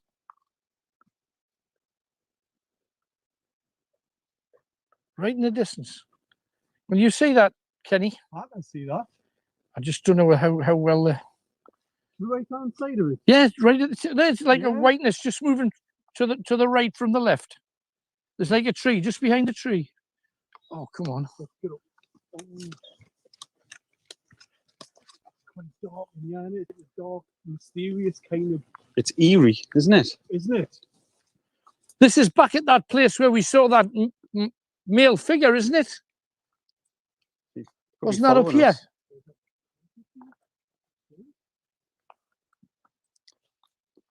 Yeah. It was this place. Something whitish moved up there. Yeah. Right up the top. Let's see if we can catch him again.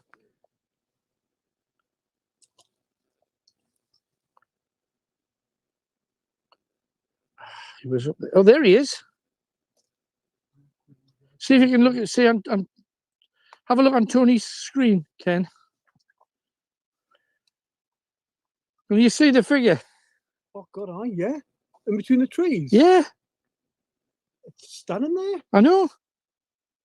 Like it's just watching. Yeah. Crazy. Something followed me all the way down there. Tony, you've got all sorts on your back. Are we back? Aye. Oh God. Like, look, cobweb stuff and all sorts of things. Oh, it'll be off. Oh God, feathers. That's just wild. Let's head back though if we're going to get that thing done. Time is just racing on tonight. We've got so much to do. You know, there's the story of the Embleton Piper. A lot of people don't know the story, but it's a beaut, really. And it's just the kind of thing that It is the Night House programme. Ali's been on and she says, what do you make of this? We caught this on our security camera as it kept setting the sensors off. I don't know whether Tony can put this up on the screen. It's two lights flying about, but they're in unison and they move away and come back. So it can't be anything on the camera lens. And it kept setting the sensor alarm off. And big love, she says. Thank you very much for that. And when you have a look at it, just opening it now, you can see there's a car in the drive. Then there's two lights come down and kind of circle.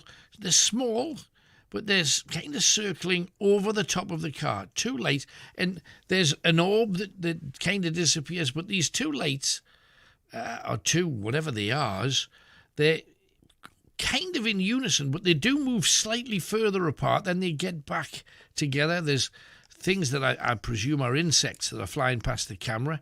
But these two things in particular, and then they separate, then they come back as two things again. It's fascinating. And if it has the sufficient energy to switch on your CCTV, to kick it off, because it's like the motion sensor things, that is quite something. So they go away and then they keep coming back. again and having another little dabble around that area. And there they come back again, hanging around the same part of the vehicle, and then they go up and disappear up the road. So if anybody has it, what could do that? Strange things, Ali. Thank you very much for sending that in. Sue's also sent in Fantasy Island and all of the raids that you can go on there. And it's fascinating, but personally not going. But I can understand if everybody chooses to do such a thing. Loved the fact that I'm still getting photographs sent whenever you dallied with me, whenever you were in my company over the years. Those photographs keep dripping and drifting in, and I love them. Chris, thank you very much for sending yours. Let's go across and talk to Susan, who's in Wallsend. Hello, Susan. Hello. Hello, my love. What can we do for you? I'm phoning. You've got me photos that I sent you. Yes, I do. I'm just put two and two together. Got them. They're actually on the screen now. You still there? I am, yeah. Sorry, I'm looking at the telly as well. Right, got it. Tony's just put them on there. How about that? What do you think it is? It's from the place we were the other day. Yeah. Well, I was wondering if it was like the way the light was reflecting against like the brick and stuff. I know, like the shapes on the brick, but it definitely looks like a face. It's on the door, though, is the thing. It's on like a wooden door. So I just... It's not a door, Tony's saying. Oh, it's an arch. I beg your pardon. It's the arch in the tower. Of course it is. Right, I've got it. Yeah, whichever way you look at it, it looks like it could be anything. In reality, it's just got a spooky look to it, hasn't it? It's definitely got a face. A scully kind of face. Yeah. Well, it's got a skull at the top, but a face at the bottom. It's almost like in two parts. Yeah. Well, it depends, because somebody said it looked like a woman. If you look at the top part where there's like a black face shape, then an arm coming down, then a body, then a skirt, somebody sees it like that. And I didn't get it until they had described it in that kind of way.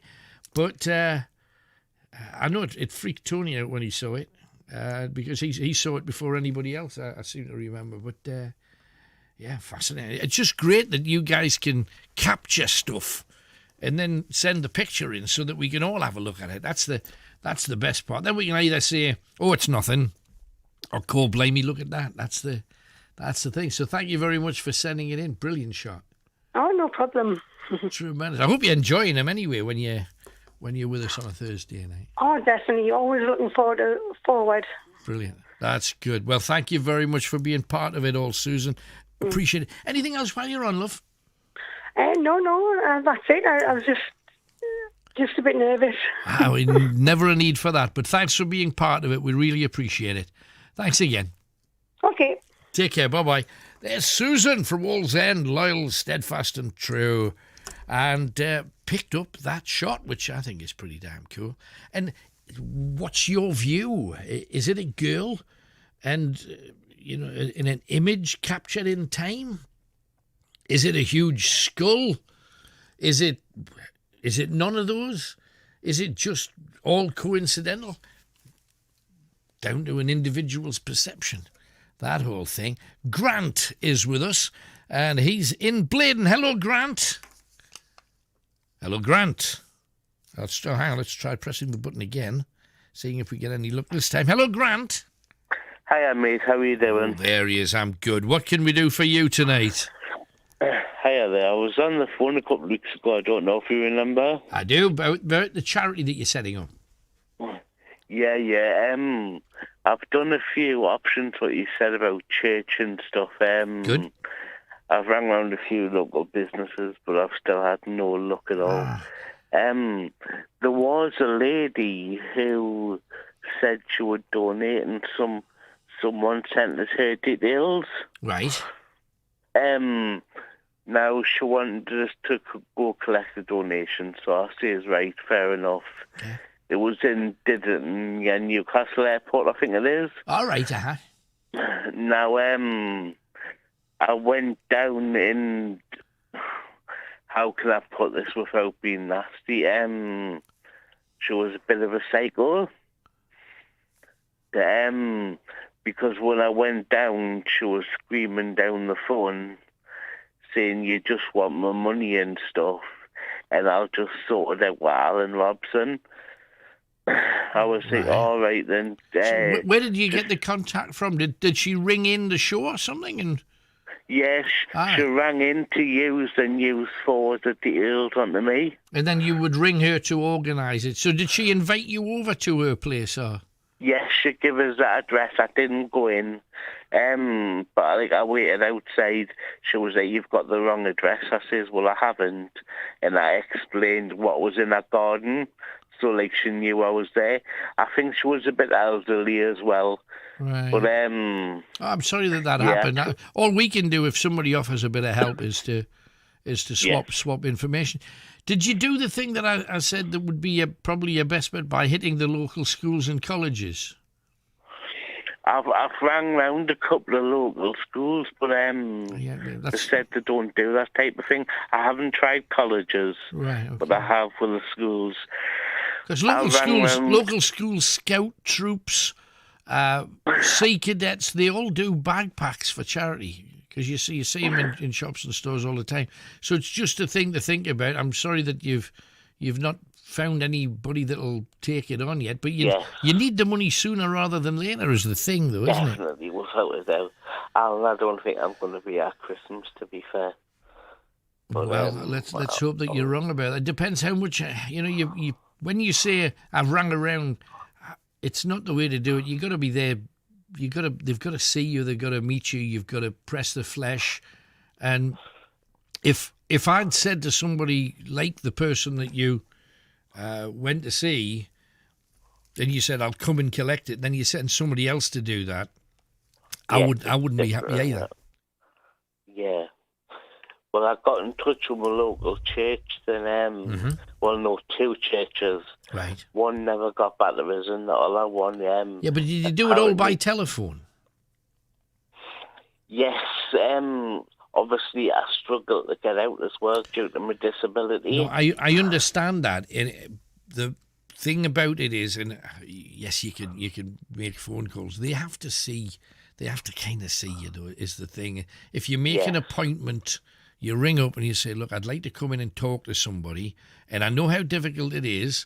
That's because it's that very thing that'll make them help you. They'll realise how much of a struggle that it is. Over the telephone, anybody can tell that story.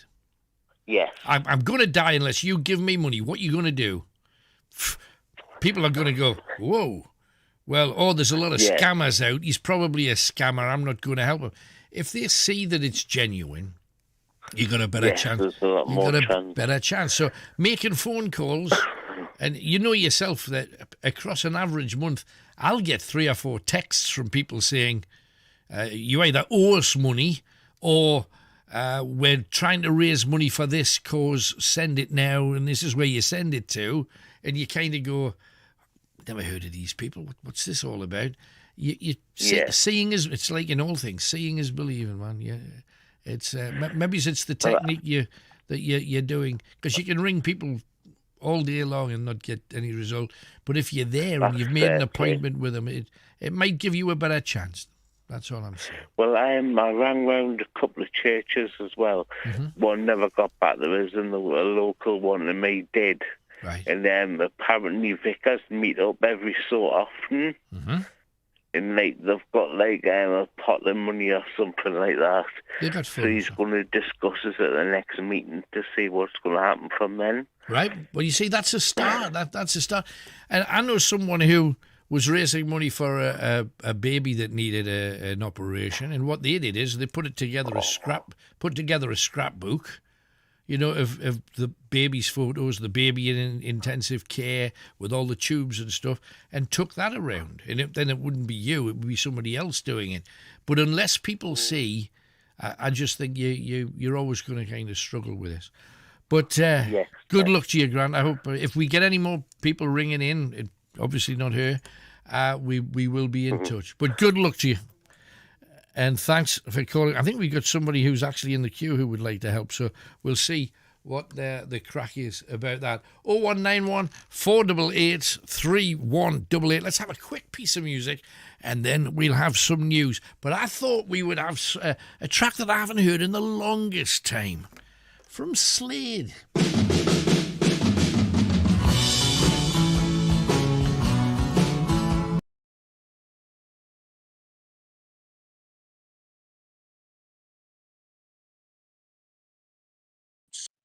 Or whether they should support the English, because the English treated them like dirt. And I just got something to my right there. Just a feeling. Kenny, you can take charge again because you're not using the night vision anymore.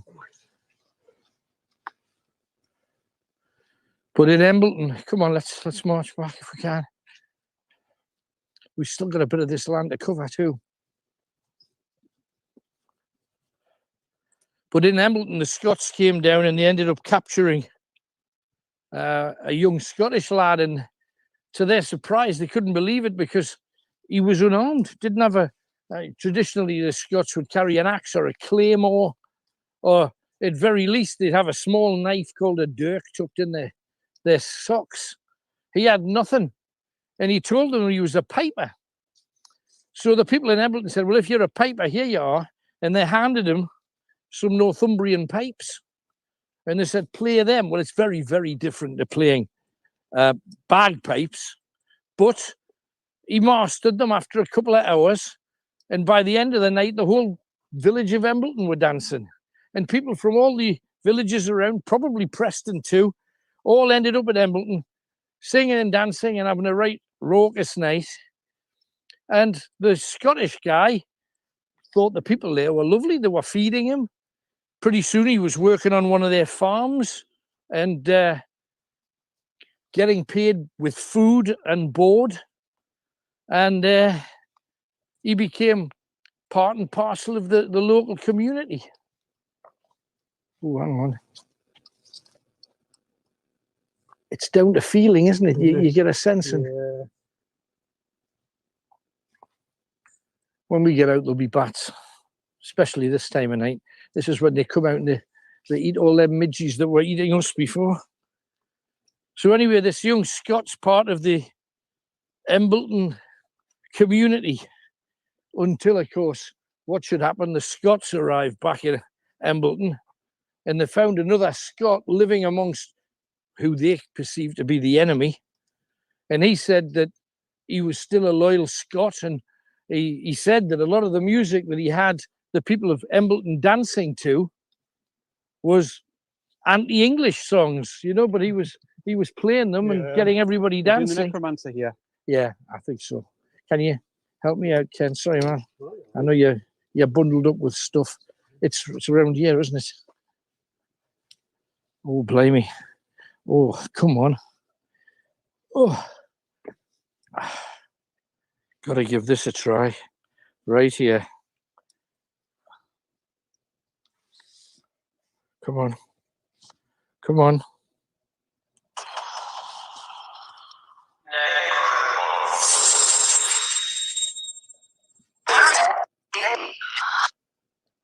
Come on.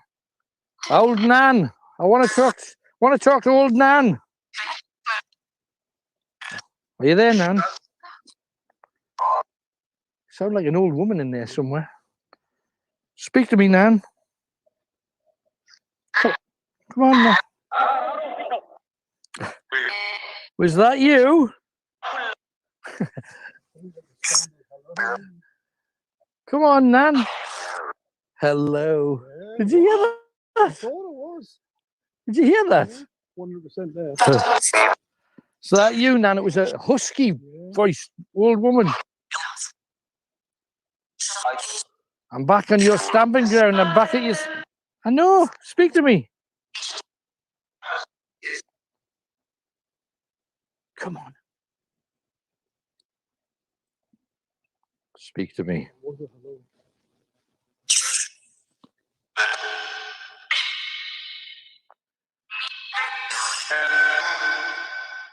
I'm at your spring, Nan. My home. Yeah. My home. Did you hear that? How sad. My home. Yeah, this is where you lived. This is where you died. Did they hurt you, Nan?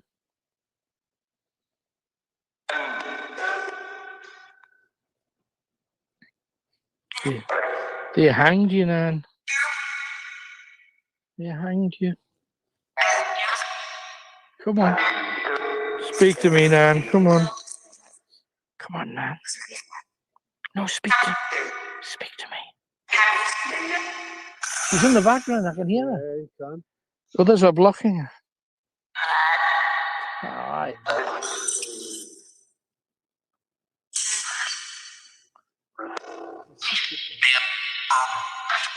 Move back, Ken. I'm coming out of here. This is freaky.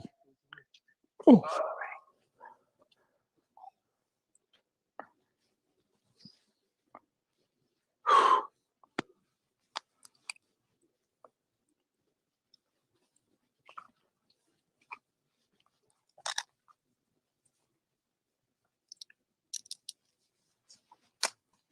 I'll take the torch back, Kenny. Right. Hey, Tony. This is some walk, mate, isn't it? It is. It's very eerie down here. Oh, Kenny, come on. Jesus come Christ, on. What the hell was that? And he died. What was that? That's the second time tonight that's happened. It was like somebody bundled past the pair of it.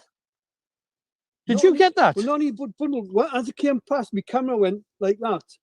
What, like it was like it pushed to one side from behind. Do you know what I got? I got that. I got that. Like pushed.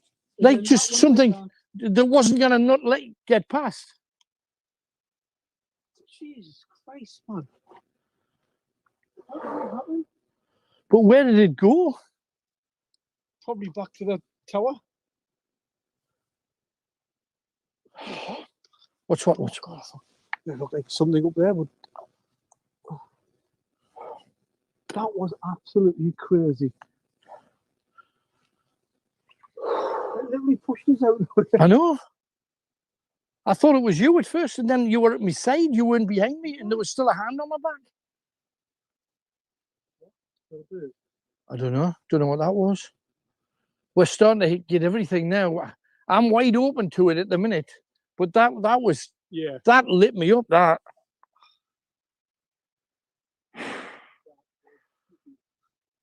Did anything touch you at all, Tony? No, I don't think so. It just all happened a bit fast. I've got to tell you, my legs went like jelly.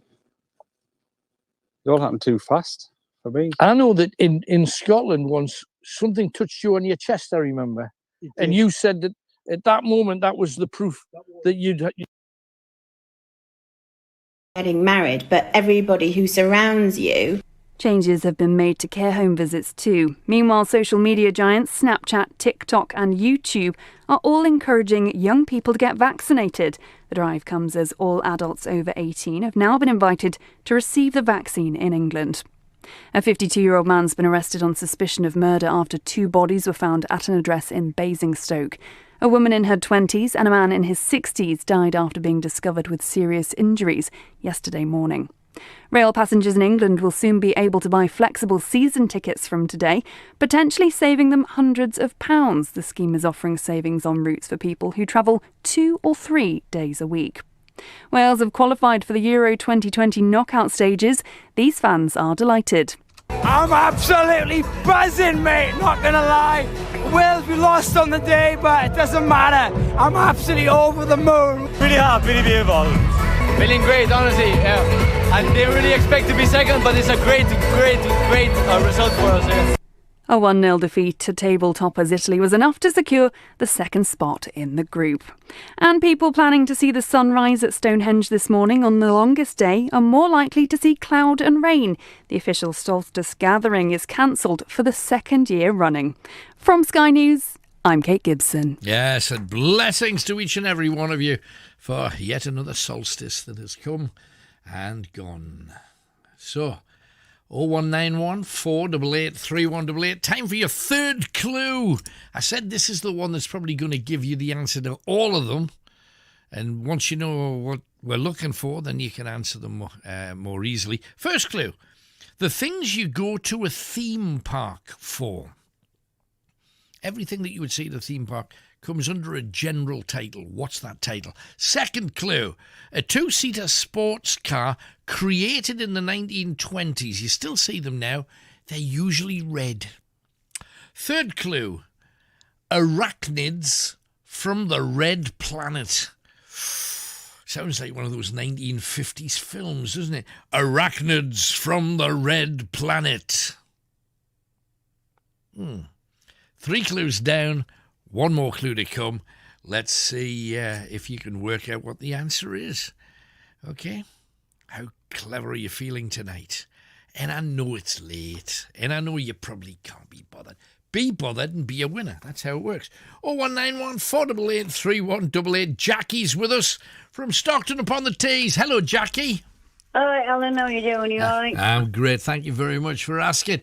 It's been Father's Day, just literally coming to an end. You got a bit of a daddy story, I hear.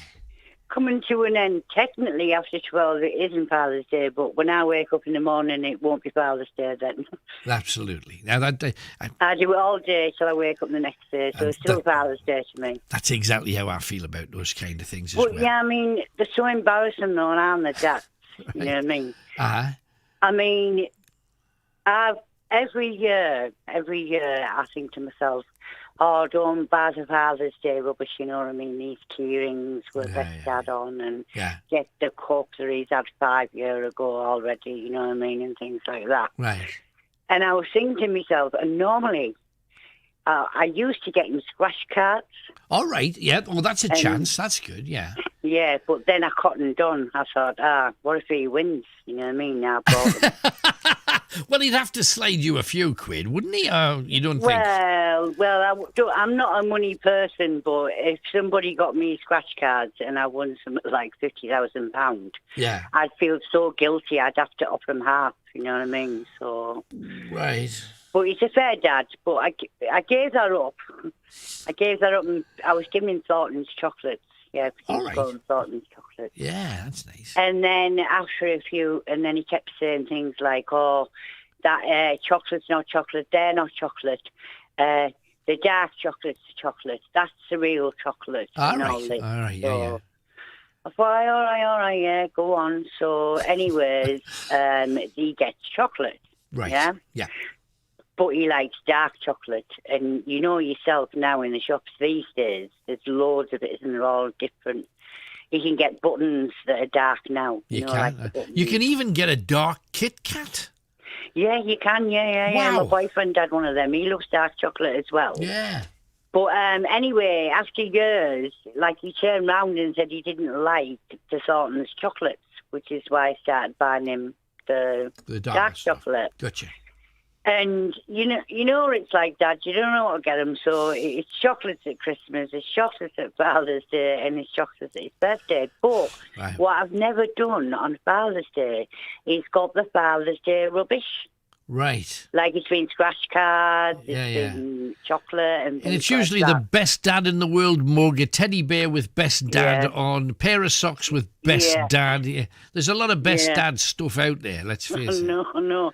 Anyway, I went into a card shop. I do go in, a lot of people probably do. It's quite a good card shop. Right. And I thought, I'll have a look at the dad stuff, you know what I mean? So I was looking, and I seen this stuff, and I seen this, like a cone that you use on roads to do a line of traffic or something, the cones. All right, yes, What they use, like, for the traffic and that. Yeah.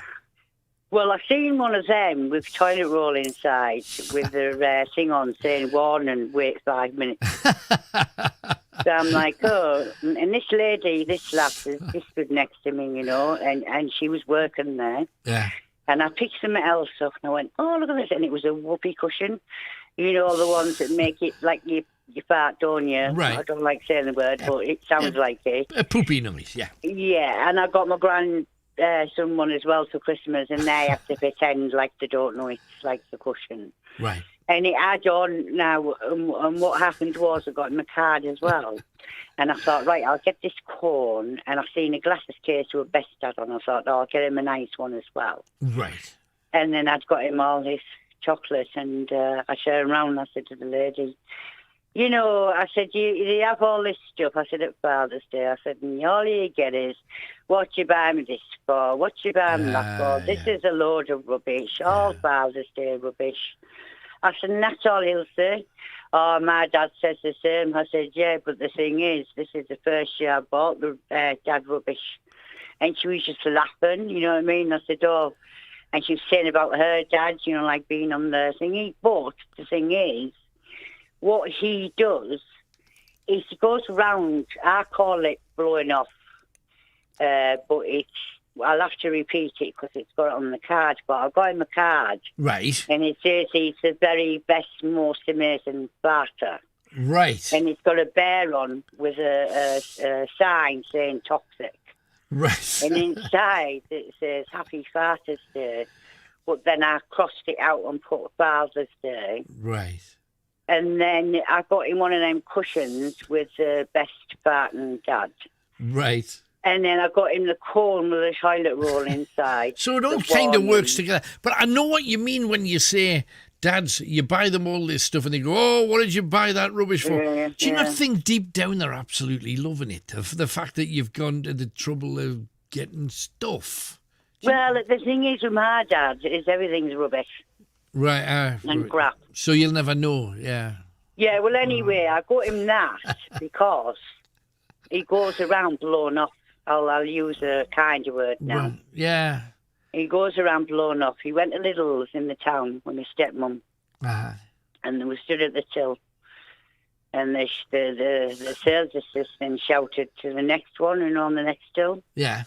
As she shouted, she went, someone threw a stink bomb in. It was him. So you got him the right card then, anyway. Well, I told him off. He said, well, I was in the shop. He said, and it blew off and a woman had bent down. He said, and she must have smelt it because she soon moved. Right. I said, Dad, you can't go around doing that to people. You know what I mean? You must have knew she was behind you. You know what I mean? He's like laughing and going on. No, but my dad was the same. Is it not when you get to a certain age, all of a sudden you get gassier? I don't know whether that's true or not, but every time my dad was anywhere, and if anybody in the house were to do such a thing, I can't do it because I've had the operation to take my thweep out. However, for those people that can do it, it's... people, they don't. I'm going to be polite. I'm going to nip to the loo. Well, I'm going to then spray the air freshener. All that kind of stuff. I know. But my dad used to just walk all over the house. That's right. They don't care to their dad. They don't care. I mean, my dad, he's probably in Northern saying, where is it? Was it church or chapel? Let it rattle. Yes. My dad was the same. Better out than in. Me dad used to always, if anybody criticised him, because you go, Dad, that's minging. And better out than in, where you do yourself harm if you hold it in. Yeah, but he blew off. He just deliberately, though, Alan. He blew off, right, in his granddaughter's face. Oh, no, that's not. Honestly, nice. God, we went round there, right? My sister's daughter, she's 33 now. And she's got a daughter who's 14, 15, and then the little one's 4. Right. And a few years ago, she invited my sister, my dad, and myself around for Sunday dinner. Mm-hmm. And the little one was in a high chair then. She's 4 now. And he stood up and he was looking at Harley in the high chair, and our Shauna was behind him. Yeah. And Harley was getting a habit of standing up and getting down because she was actually over 1, but we did it to keep her, like, at the table. In place, yeah. And he was stood there, and all I could hear was, "Grandad." I thought, yeah, I know what you've done. You blew off in her face. Right, and she was having a Sunday dinner. So I said to my sister behind his back, "He's just blew off in Shauna's face." She went, "Oh," and just started just shaking her head and giving me a mucky look. Yeah. So I got Kimberly, I said, "He's just blew off in Shauna's face." So she didn't think it was on and started shaking her head as well. Right. But none of us showed him, like, that we weren't happy with it. Right. You know what I mean? Because he thinks that it's all right, but it isn't.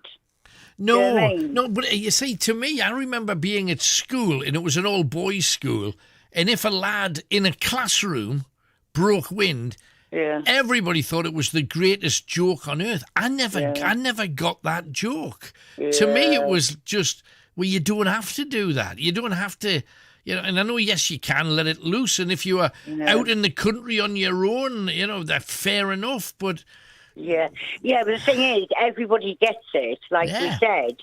Well, we don't go around doing things like that, do we? No, do you know what I mean? no, we try to be an ounce more polite. I mean, I can't argue, you know what I mean? Because my boyfriend said I'll win the competition between me and my dad.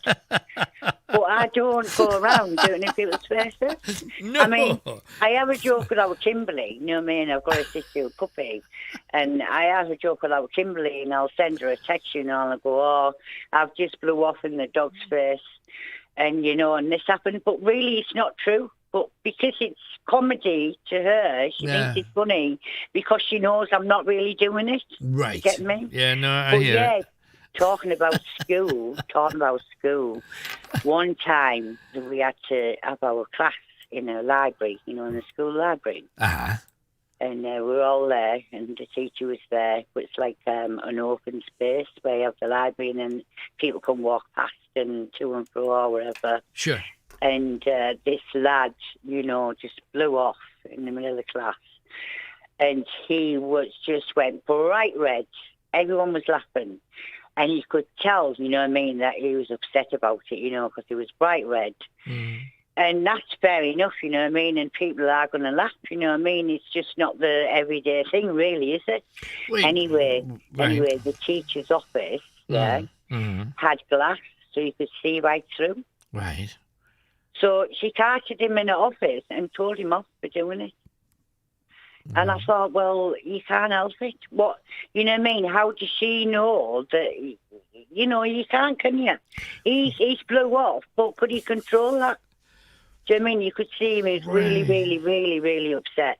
And he had a big red face, you know what I mean? You could see through the glass, you know, that she was telling him off. Okay. You know. I still think it takes a certain ounce of experience to be able to spot somebody breaking wind through glass and know what they've done. But Jackie, I think we've kind of overdone the blowing, so let's get you off now. But thank you very much for coming on, Jack. All the best. Jackie talking about dads and a whole family of windbreakers, let's put it that way. 01914 488 3188. If you want to get onto this topic, you can, but, you know, you don't have to. Let's just leave it there. Now, talking about what dads do with dogs, or blaming dogs, or breaking wind with dogs, there's worse things. He French kisses the dog, that's all. You can see the dog licking his teeth and his and everything. No. I'm serious, Alan, I'm serious. Oh, that's just wrong. Oh, tell us about it. He was just licking his two hands just before us. Oh, dear, that's scary. And talking about, we're never going to escape the wayward wind, are we? My dad, the other day, he was sitting in the front row, and he had the longest pump ever, I swear. How long did it last then? About a minute. It's got to be. I was just sitting there, and I heard a noise, and I went, what's that? And he went, oh, I'm just pumping. I was sitting there, and it just went on and on and on. Why didn't he lie like other men do? I don't know. I think it's just a plane flying overhead. Why didn't he lie like you're supposed to? That's disgusting. And let's talk about more embarrassing dads. So the Ben's plopped in the bath, and it's floating around, And your dad's washing his hair? With it. With it? Yeah. Well, he thought it was the soap. Oh, no. Oh, whoa. Did he have brown hair? Well, yeah. Eventually, probably. Oh, that's disgusting. That is a disgusting story. Now, don't forget, you can talk about absolutely anything else. Ali's been on, and I think actually Alison is on next. And she says, the current caller, the guy who's trying to raise money for his health, the current caller could make a video to send out his story. It would be more personal than a phone call, and he can put his story across virtually, which I think is an absolutely great idea. I truly do. So thank you for that, and I'll thank her in person because she's up next. Hello, Alison. Hi there, Alan. How are you doing? That was a great suggestion, so thank you very much for that. I'm good. I hope you are too, Alison. I am, yes, I am. Good stuff. What you got for us all tonight, then? Well, when you start talking about Father's Day and dads, I just had to come on about my dad because I lost my dad when I was 18. I'm sorry. So I've lived a lot, the majority of my life without him, but he was such a character, and he was and any opportunity that I get, I'll talk about him and kind of share his story. Why and how, when you were only 18, what happened? He had a disease called Cushing's. Right. And it was quite a rare thing at the time, and he went to a couple of different specialists, and they misdiagnosed him for probably about 2 years. Oh. And then by the time he got to the person who diagnosed him, they said that they would give him an operation that would fix him. Right. So he went in for his operation. He was only 45, and he never came around from the operation. Oh, my goodness. But I mean, for you, you're just at a place in your life when you're just about to get started out on your own. Yeah. And it was weird because I was much older when my mother and father both passed. And I felt then like my entire safety net had gone, because you do think, well, whatever worst case scenario I can bung up on the set in my mother's house. That's always how my mind's gone. I can't imagine what it must have been like at 18. It was exceptionally difficult because my dad was my best friend. It wasn't just my dad. We did everything together, absolutely everything. So he was literally my best friend. So the world fell apart. Yeah, I bet. It really did. And I would say it was probably in my 40s when I started to come to terms with things. I can believe that. It just takes such a long time, but it's one of the reasons I am the way I am today, about memories, about all the things that I do, because it's just vitally important that when you are together, it's kind of, I always say the 18 year that I did have with him is what has carried me through the rest of my life. So what was so spectacular about him then, Ali? Oh, he was just absolutely amazing. He was funny. He was the kindest person I've ever met. He would help anybody. He was a gas fitter. Right. So it was kind of the day and age where somebody could knock on your door and say, "Can you come and service my boiler?" Right. It was kind of before the days that you needed all these, he worked for British Gas all of his life and did nearly everybody in our family. Yeah. My dad was Northern Gas Board for most of his life. He was a bricklayer when he served his time as a brickie, and then after about 8 or 9 years on the bricks, he joined the Northern Gas Board. He was there for 30-odd years.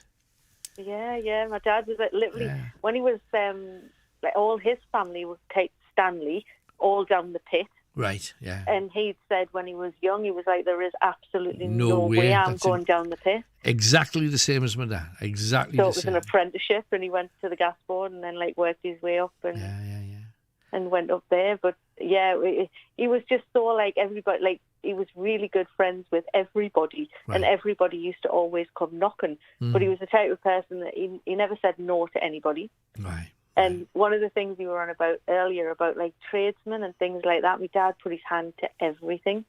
Dads did? Yeah, if ever anything needed doing, my dad could do it. And I think that's where I got my attitude of I'll do anything. I'll have a try You'll at have a go. anything. Yeah. Yeah, and it's really funny because Rob, my husband, he's from down south, and he's very much like,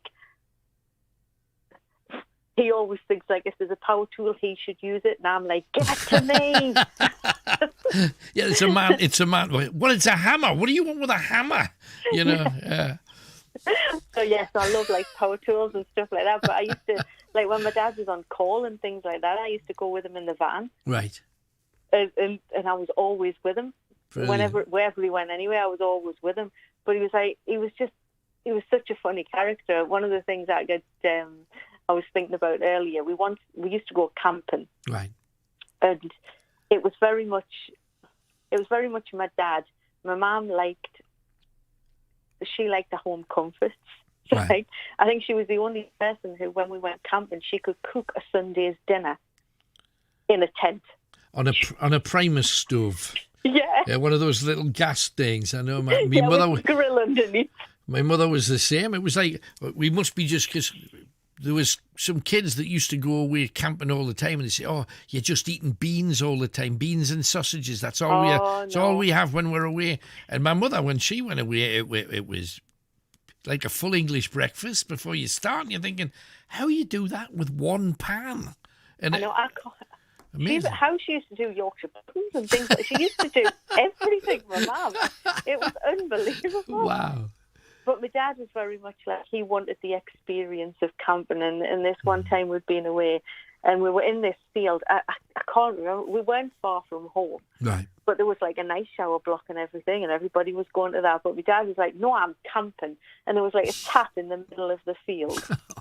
And the tents were around the tap. My dad took his soap on his rope, because he always had a soap on a rope, over to the tap, where he just like proceeded to have his shower underneath this cold water tap with a soap on a rope, singing his heart out, so that everybody around in all the tents were out looking at him. It was just, and we went down onto the beach, and like my dad would be the one looking for driftwood to make a fire, and then like sitting in the middle of the beach with all the kids around. He always had all the kids around him and had them fascinated with stories, and I'm going to get this fire lit, and it was just always jovial and fun, and everywhere you went with him, it was exciting.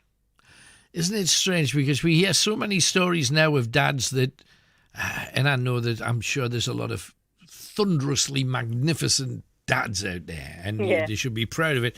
But every now and then you hear, so what does your dad do? Well, he sits all day playing video games. Does he ever take you out? No. And you're thinking, because we will end up, and you have, and I know that I have, we become reflections of what we're taught.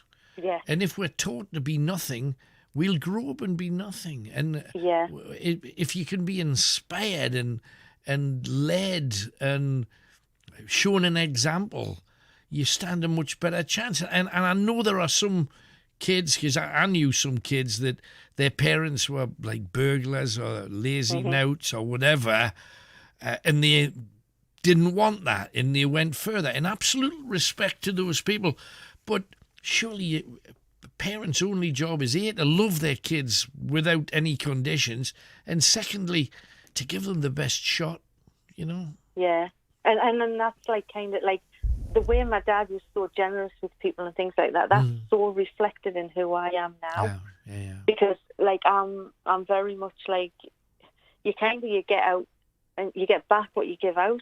Yes, and I agree it's with never wanting anything kind of back, but it's always like if somebody has a problem or wants something done and they ask me, even if I can't help them, I'll either point them in a direction I can, or I would never like cut somebody dead and say like, and it's kind of like the guy who was on earlier about wanting to fundraise and things like that. My head goes into gear of thinking, what could he do? What could he do different? How could he do that different? And, and I just think if you live with that kind of like ethos, you kind of, it just gives you a nicer glow, I think. Well, I think so too. And what I've said right from and I remember somebody sent me a copy of one of my really early, like first month shows. And I say then what I absolutely still believe now, it's not the problem that counts, It's how you deal with the problem. Yeah. That's the thing. And a lot of people go, oh, woe is me, this has happened. And they sit down as if, well, somebody else will sort that out. And in real life, you got to do it yourself because nobody else is going to do it. And it's as simple as that. You've just got to get on and kind of fight each thing as it comes along and deal with it as it comes along. And I like it's about living in the moment, not kind of going back of how bad, like the bad life that you've had or whatever. It's of how good can you make today? Absolutely. Hey, I tell you, there's our tonic for the troops right yeah, there, but Ali. It's even for you. Like my dad gave me my love for night owls. Because we used to sit in the garage when he'd picked my sister up, and he used to drive into the garage, and because there was a story on, all four of us would be sat in the garage, in the car, listening to you. So, like, for me to come on now and talk to you is, like, my dad would be looking down from heaven now, like, going, go on, girl. He would love it. He would absolutely love it. So because you're telling one of the stories that he would have been sitting in the car to hear the end of. Listen, and that actually makes me feel amazing. It so absolutely thank you. Should. Hey, no, my honour. Thanks a lot, Alison. Love to you, darling. Thanks for coming on. Take care. Bye-bye. Alison then, she's spectacular. 0191 488 3188. Now, I was going to get another tune on quickly. However, Anne from West Denton is next. Hello, Anne. I'm dead upset tonight, Alan. You know why? Well, I have been told that... oh, no, this has got the wrong story, Alan. I'll tell you in the picture. Well, I'm not a psycho. Right. Well, hang on. Before we start, and just in case somebody's just tuned in and didn't realise, a little bit earlier on, we had a guy who's trying to raise some money because he needs an operation. And you were the lady that offered some help. Now, before you start, let me say, first things first, I received an envelope from you where you put some money in for Cash for Kids that I've passed on to Cash for Kids. So thank you very much. I know that you're sincere. And no, I didn't. That's not the story. No, it's about the guy that came on because you rang up offering help to him, I believe. Yes, I didn't give him. I didn't take money change hands because I'll put you in the picture, and it's not right. I had the money on. All right, I'll put you in the picture because I'm not a psycho. I know that. On Monday, Monday gone, right? Yeah. Right. I says, well, Grant, I was nice to him. I says, come to the house. I've got £40 envelope ready. I had this here. I've still got it. So he come, give me proper address, which I'm not going to tell you. Sure. He says, I'll hang on, be nice. If you wait an hour, I'm just sitting in the house, right? Right. So after that, he said, I went to the different street. So he said, fair enough, I'll wait for you. And he said he had banged on my door 4 times. Right. And he was at the front. He got the right house, mine. Right. He banged on the door. He wasn't there because I've got a glass door. Right. And he says, I'm outside the door, which he wasn't. Right. I let that go. He was keep ringing it. And I went my glass door, and he says he had a car, which was a lie. It wasn't outside my house. Right. He says, I've got to my right house. I'm not saying my address. Right. He come back, and I just says, oh, you're having this on. That's all I said. And he got the same number a couple of times the next morning. Right. And I'm not a psycho, Alan. No, how long have we known each other, Anne? I know your situation, and I don't know what's going on. All I'm going to say is that I can, again, testify to how you have helped people over the years.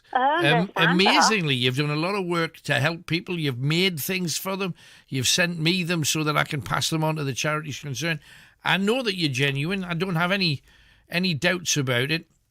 I don't know what happened. I don't know what the issue was. I know he didn't come to the door because he's not able to come to the door. I don't know about the phone call. Because it was just having us on because I don't know his voice. I don't think he was 29 anyway. Right.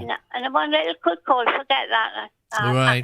Just as well, I wouldn't have given the money, Alan, if I had it in my house. If in doubt, do note, and that's the thing. I And hopefully, consider I ask that person not to ring you again. Full stop. Let's just bring an end to it there. Because I know you want somebody else on. No problem. I'm going to tell my son about it. Yeah, for sure. Quickly, I'm all right in this and everything's normal. Oh, that's back good. 3 months. Great. But the thing is, I want to talk about. I'm happy now. I was upset. I'm not usually like that. You don't need to be. It's not worth it. It was just about someone gets annoyed about them people because this man come on television. Can you hear us, Alan? I can. Yes. He was on about this is going. Here they go again. He says about education for the children, right? Yeah. Well, kids. I was annoyed watching it. And I said, we're going to help the disadvantaged children. I thought to me, bloody Sarah, what are on about? Just because they're poor?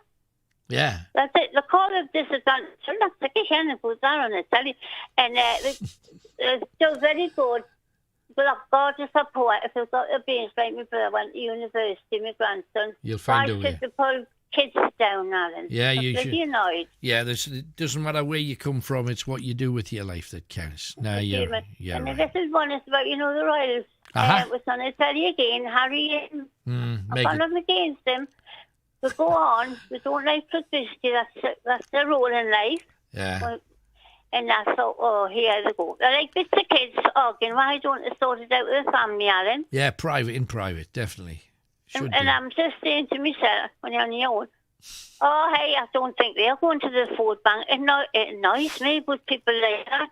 You know what I mean? No, I hear you. Well, they'll come all right. I'm just going to no worries. do your cash for kids, and I'm going to give some to the ambulance. All right. Well, hey, stay well. Keep a smile on your chops, and all the best. Oh, I'm all right now. Thanks very much. Good night, then. We've exorcised that demon. It needed exorcising. 0191 488 3188. Ooh, hang on, that sounds good.